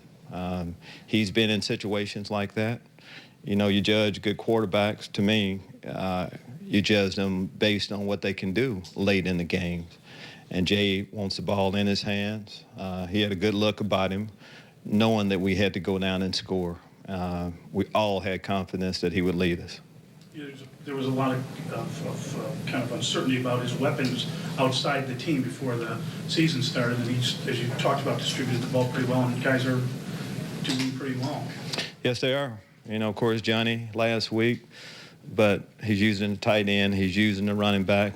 You know, good job by our offensive coaches, too, of getting him in those situations. But, I mean, we're not a one-man team. We want to get everybody involved, and all those guys we're throwing it to can make plays. Lovey, more dependency on the pass again today. Was that kind of by design, or did you do what you had to do? Well, I mean, that's it. I mean, each week, yeah, we would like to rush the ball for 200 yards, but you have to take what they're giving you. And that's what we're going to do. To me, I want to see plays that find a way to win a football game. Yeah, and that's what we've been doing. So there's nothing wrong with the pass. I like to be known as a running team that can pass the ball. I think that's what hopefully that's our rep. Thank you. All right, there is Lovey after the 25-19 victory. Here's a look at Seattle in the second half today, and they didn't get a lot done against a defense that was evolving with all the different injuries out there. Zoom. It seemed like the defense basically stepped it up in the second half of the game, and it's kind of weird. You know, you'd like to see them play out the whole game, you know, and be successful, but you know, they were able to just come away with some big takeaways, which is really big. Now, the thing that really disappointed me was the third downs. You know, third down conversions, I think they were 7 of 17 or something like that. And going into the third quarter, they were over 50% or right around there. So, you know, if it's like that, they're sustaining drives and they're out on the football field for way too long. So I'd like to see that number cut down. And we saw Manning come through. We saw Briggs come through with a pick. Some of the big studs on defense that are, you know, still left out there, not injured, came through today for Lovey. Yeah, you know, and some of the things that happen on both sides of the ball are things that you can be pleased with. First of all, whenever a defense can hold, you know, the opposition offense to less points than you have, it's a good thing. Here, the Bears today, run pass was almost 50%. Now, people say, well, wait a minute, what difference does it make if you're only gaining, you know, 3.5 yards or whatever per carry? The idea is also mentally to set it up, to run the ball and take something, a little bit of an edge off the defense, and then throw some short passes. And what did he complete on those drives when he needed to? A lot of short passes up underneath, and then maybe you go up top and try to find something. Lovey admitted that the 53-yard field goal try at the beginning of the game for Robbie Gould was a poor decision. We all know Robbie Gould has not connected from 50 yards out. You know, why give them great field position to start the game and put Robbie in a hole?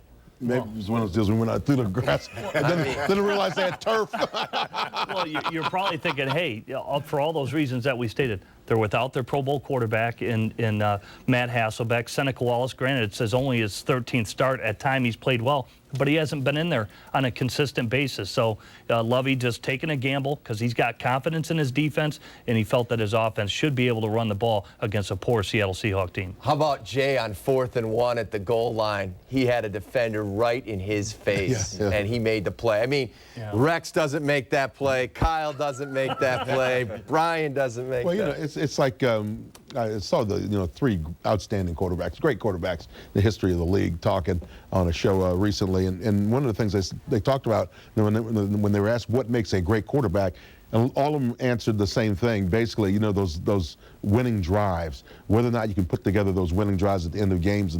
And I don't know what goes through a quarterback's mind. Or I know from an offensive lineman standpoint, you're sitting there going, man, I hope we hurry up and score so we can get some rest. Well, I'm glad you touched on this, Pat, and Jiggs is right. I mean, that's what you're looking for as a quarterback. You live for that moment when it's the last second drive. But on that play that you're talking about, he knew that Grant, the safety, was coming. As a quarterback, when you're running a bootleg naked, you look for pre-snap reads and keys for the defense. I know that guy's wide. I know he's unblocked.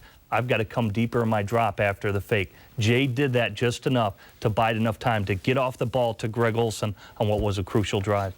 Got a lot to get to. Kip Lewis is in Seattle. He'll have player reaction as we head to break. Let's check out our U.S. Cellular poll question. How do you feel about this Bears victory at Quest Field? A, good, B, not so good, or C, lucky? We'll take it. Go to csnchicago.com, vote away. Plus, send us your thoughts on today's game. We'll have the results and our poll question a little bit later on in the show. Who's not from around week 3 of the National Football League. Let's start off with who's hot. How about Kevin Cobb filling in for Donovan McNabb? 2 touchdowns, over 300 yards in his first 2 starts. And Santana Moss, 178 yards receiving, 10 catches, and 1 tutty. How about Maurice Jones-Drew? 3 touchdowns as Jacksonville gets a W. Derek Anderson, not so much.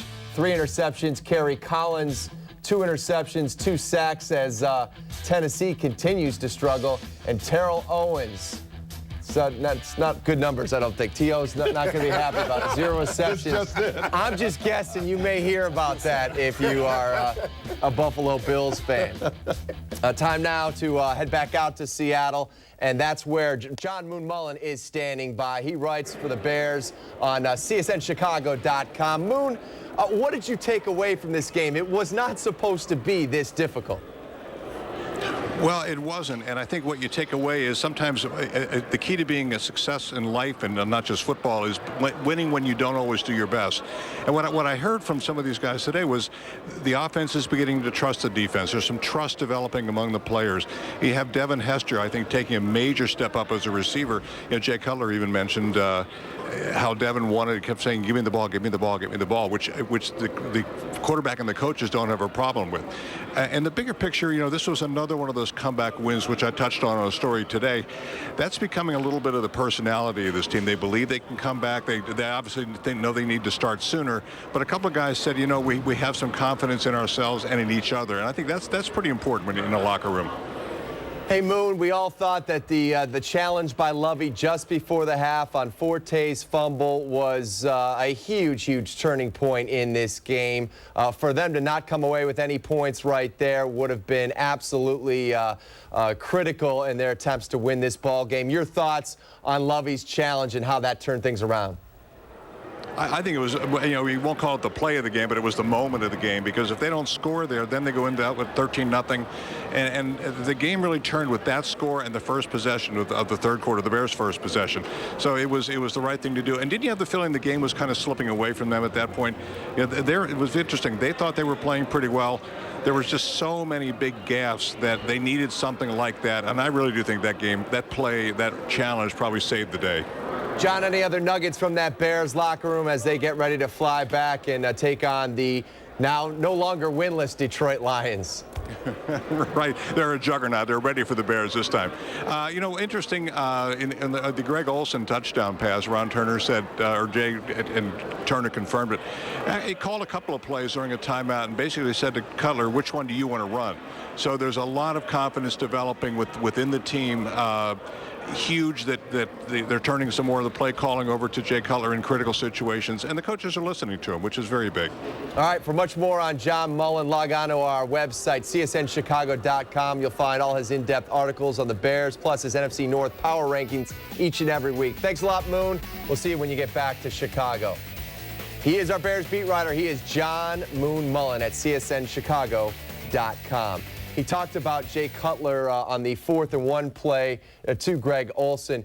It was pretty clear to me they weren't going to run the rock. That offensive line was not getting any push, and you could not have that type of gamble in that situation. They'd given them the opportunity in the previous play, and then Jim called this one. We're sitting in the green room, the quick pass to the tight end, and it worked out perfect. Well, I thought it was pretty interesting what John Mullen just touched on there. Normally when a coordinator approaches the quarterback and says, what play do you want to run? He's asking you, what do you feel the most comfortable with? And I think for Jay in that situation, the coaches are just trying to get guys, into the flow of the game. And when a player feels very comfortable in the play call and he's choosing that play call, he's going to try like hell to make that thing work. And Jay Cutler certainly did that. I have to correct myself.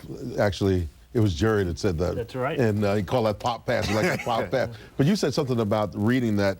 When that defender is on that tight end and he comes, you know as a quarterback to get out of there and get a little depth. If I know it's a bootleg naked and I know the end man on the line of scrimmage is always unblocked, that's why it's called a naked play. You're exposed as a quarterback, so to speak. So Jay getting the pre-snap read, coming out of the fake, get as deep as you want. You can come out basically straight back, almost like a drop back if need be. And Jay did it just enough to get that ball off to Greg Olsen. Why is this offensive line just finding so much trouble just coming off the ball, firing off the ball? It seems like, some offensive lines are designed to come off and attack, and they come off lower. They get in, into their shoulder pads, and they drive you, the drive blocking.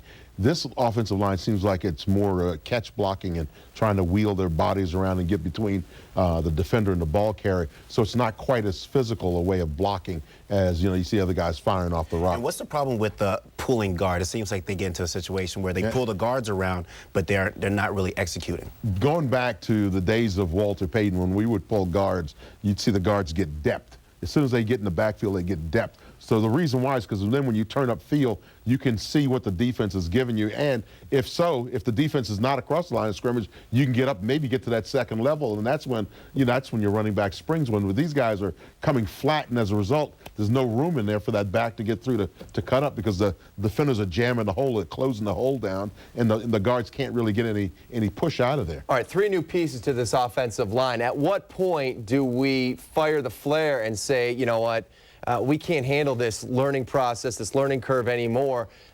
How many games do you give them, Jigs, before you start saying this is unacceptable? Well, the old saying, it is what it is, and this is what you're going to get. I guess one of the things that happens is the more you run them, the more you improve, because it is something that you have to keep after. So today, that's the thing I felt good about, is the fact that even though they were struggling at times in the run game, they didn't stop going back to it. And I credit Ron Turner for that, because it takes a little bit of courage sometimes to go back and call that forte up the middle again. Coming up, we're going to hear from Earl Bennett. Had 4 catches on the day for 80 yards. More reaction from the Bears locker room in Seattle.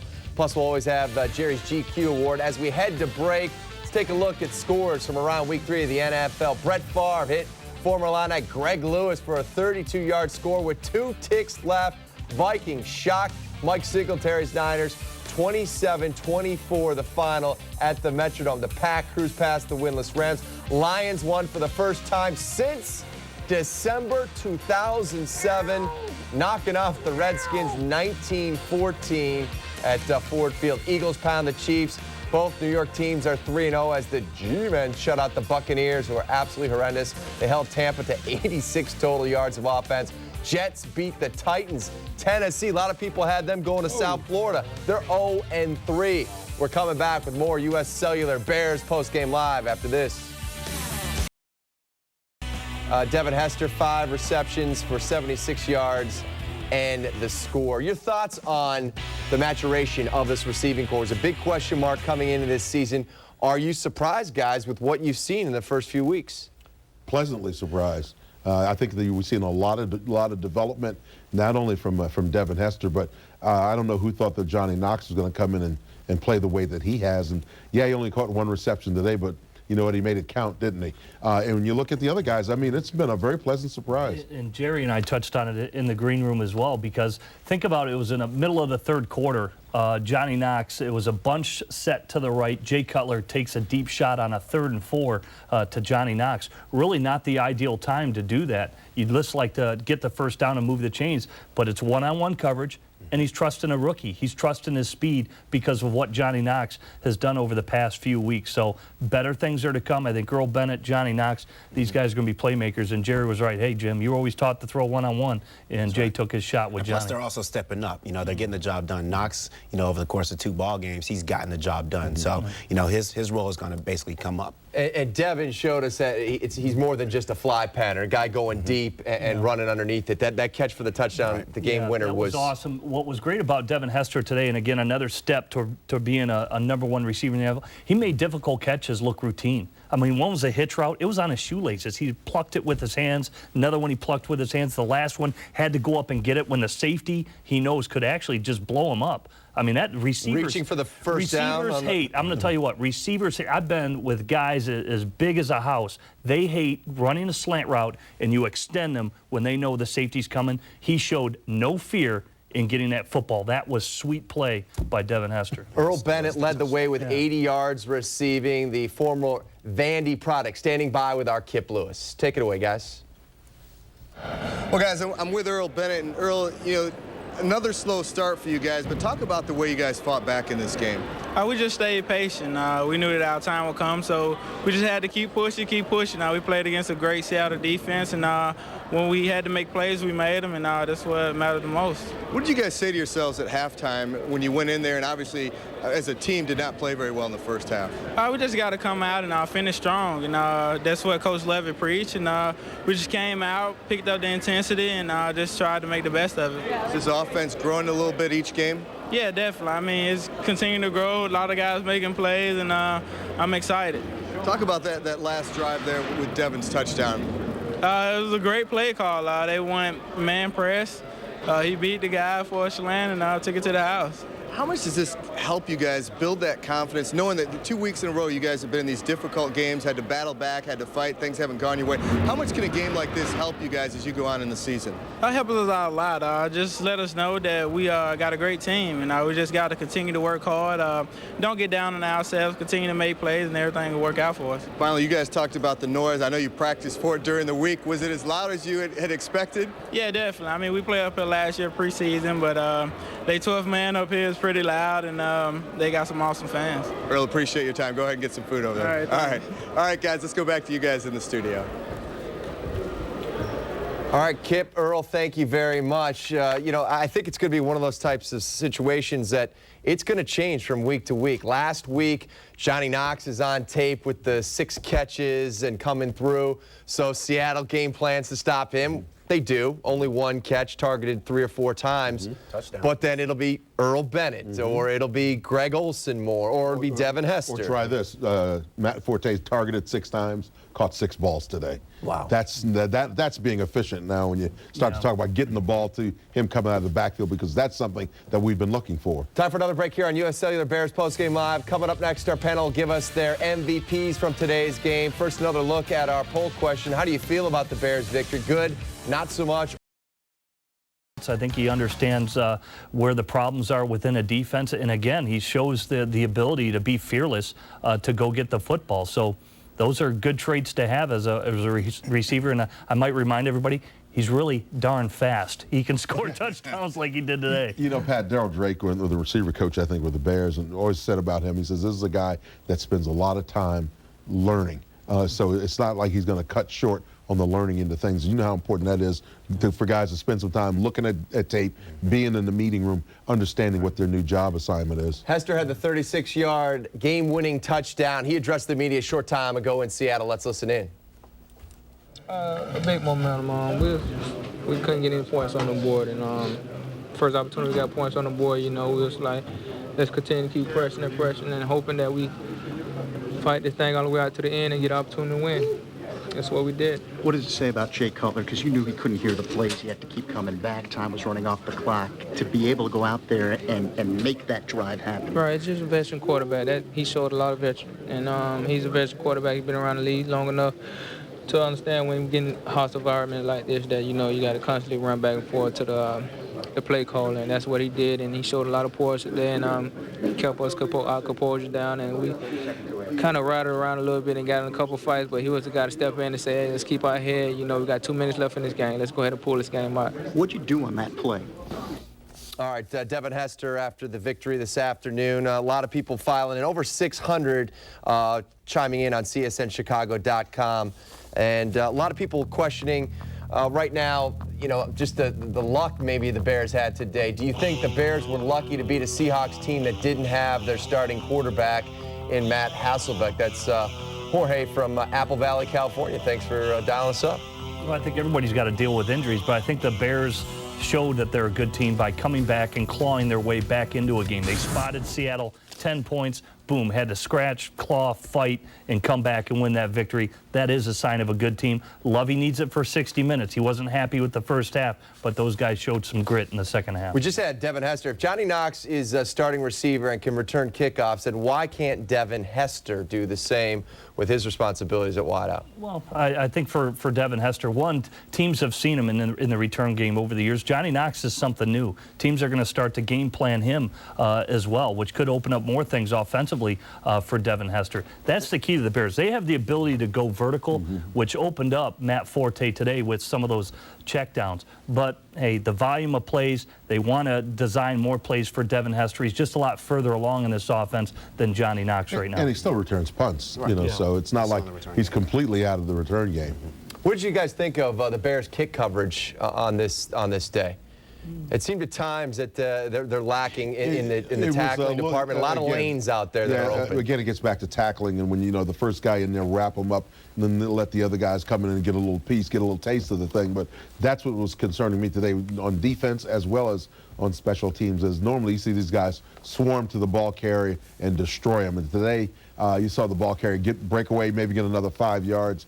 That kind of an issue. They need to definitely get out of that because that's a bad habit. Yes, it is. And they need to get out of that bad habit right away. They need to start wrapping up the ball carriers and then trying to strip the ball out. Lance Briggs had a big interception in this game. You're going to hear from number 55 on the other side. And you can get set for every Bears Tilt Thursday nights at 11 o'clock on Countdown to Kickoff this week. Running back Matt Forte, Bears radio analyst Tom Thayer will join me to break down every facet of the blue and orange. We'll look ahead to Sunday's game against the Detroit Lions. It's Countdown to Kickoff every Thursday at 11 on Comcast Sportsnet. We're back with Lance Briggs after this.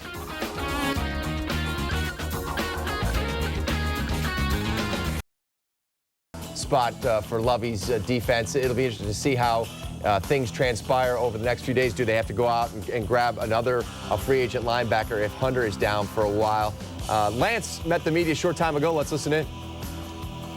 That's the type of room that we have, type of players that we bring in here. Hunter went down, Brian went down, Hunter took his place and filled in well. Hunter goes down, Nick comes in and does well in his place. Now, not too many more guys can go down. You're the last man standing. Man, we got a lot of fallen soldiers, but Hunter will recover, he'll get healthy, and then he'll be back. Peace will be back. We just got to continue to grind out. How patient you guys have to be waiting for those turnovers to come and not being over where possible? It's part of what we do. So, it's being aggressive. Being aggressive is how we play football. In this game, especially with the way we play ball. It's high risk, high reward sometimes. But it pays off in the end. Man, they're all big, but how big was this one coming here in this atmosphere and just winning? Oh, it was loud. It's one of the loudest stadiums by far in the league. To come in here and and 2 wins, especially win the way we did. We went in the halftime down and fought our way back. So that's where we've actually been playing a lot lately. Is there a lesson learned after week 1's loss in Green Bay that you guys have been able to come back and finish the last 2 games? Right. I mean, just that game, we played good defense. We played good defense. We just, as our offense continues to gel each week, then defensively we just need to play games like this and finish. Finish like this, finish like we did in Pittsburgh. And like I said, we have a good team. We have a really good team, and we're going to end up winning a lot of close games this year. And that's what it's going to take. Lance and the Bears certainly finished strong today. Time now for our Monsters of the Midway, otherwise known as the Bears MVP, and we begin with you, Zoom. Well, Lance Briggs, I mean, this guy right here dominates, on defense. Comes away with 7 tackles, an interception, a sack, a few quarterback hits. He's my monster. I've got to go with Devin Hester, 5 receptions, 76 yards, the touchdown, 36-yarder, made it look easy. Got to give a shout out to Nick Roach, though. How about that 4th and 2 play? And he harassed Seneca Wallace for that interception by Briggs. Yeah, he really did. But thank goodness Lance was there, being the captain of this team and making sure that everything was buttoned down. And you look at the fumbles and the interceptions and all the rest of that he caused, all the havoc he causes. Had to go with him today. Could have gone with Lance Briggs. I went with Devin Hester as well. The 5 catches for 76 yards, the game-winning touchdown on a tough ball from Jay Cutler. He came through in crunch time. He proved that he is not just a guy that can go on a go route and try to stretch the field. Devin Hester is my monster of the Midway today. So here's a recap of our monsters through week 3. Wale leading the way along with Jay Cutler, and now number 23, Devin Hester, all checking in with 3. Followed by Lance Briggs and Alex Brown. We're coming back after one final timeout. We got Jerry's GQ. Also get the guys' thoughts on those about the Bears' victory today. Here's what you had to say after logging on to csnchicago.com. 44% said good. 45%. Can we do the math? That can't be. That can't be right. But all right. We'll do it. We demand a recount. There's a hanging chad here somehow. But hey, look. Bottom line is they are winners, and we'll see. 35% said we're lucky and we'll take it. Maybe that's what it was. All right. We'll take it. 45% said lucky. Jay Cutler chimes in on Twitter. Big win for us. Seattle's a tough place to play. Guys made some big plays in the 4th quarter. Back home for the Lions, we need a big crowd. Jay Cutler, he showed us stuff in the last 2 weeks. He can finish a game. I believe so. I think the Bears fans should be, really excited about where the offense is going with the passing attack, get the ground game going.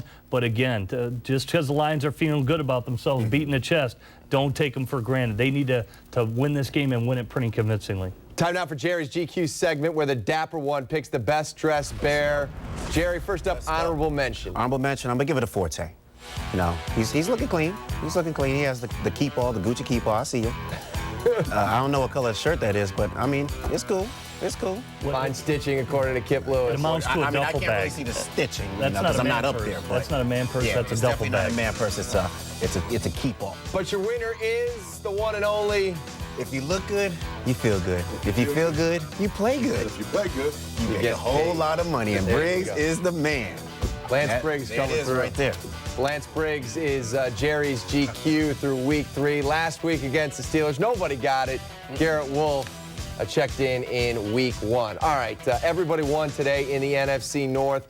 Minnesota stays atop at 3-0, followed by Green Bay, and the Bears tied at 2-1.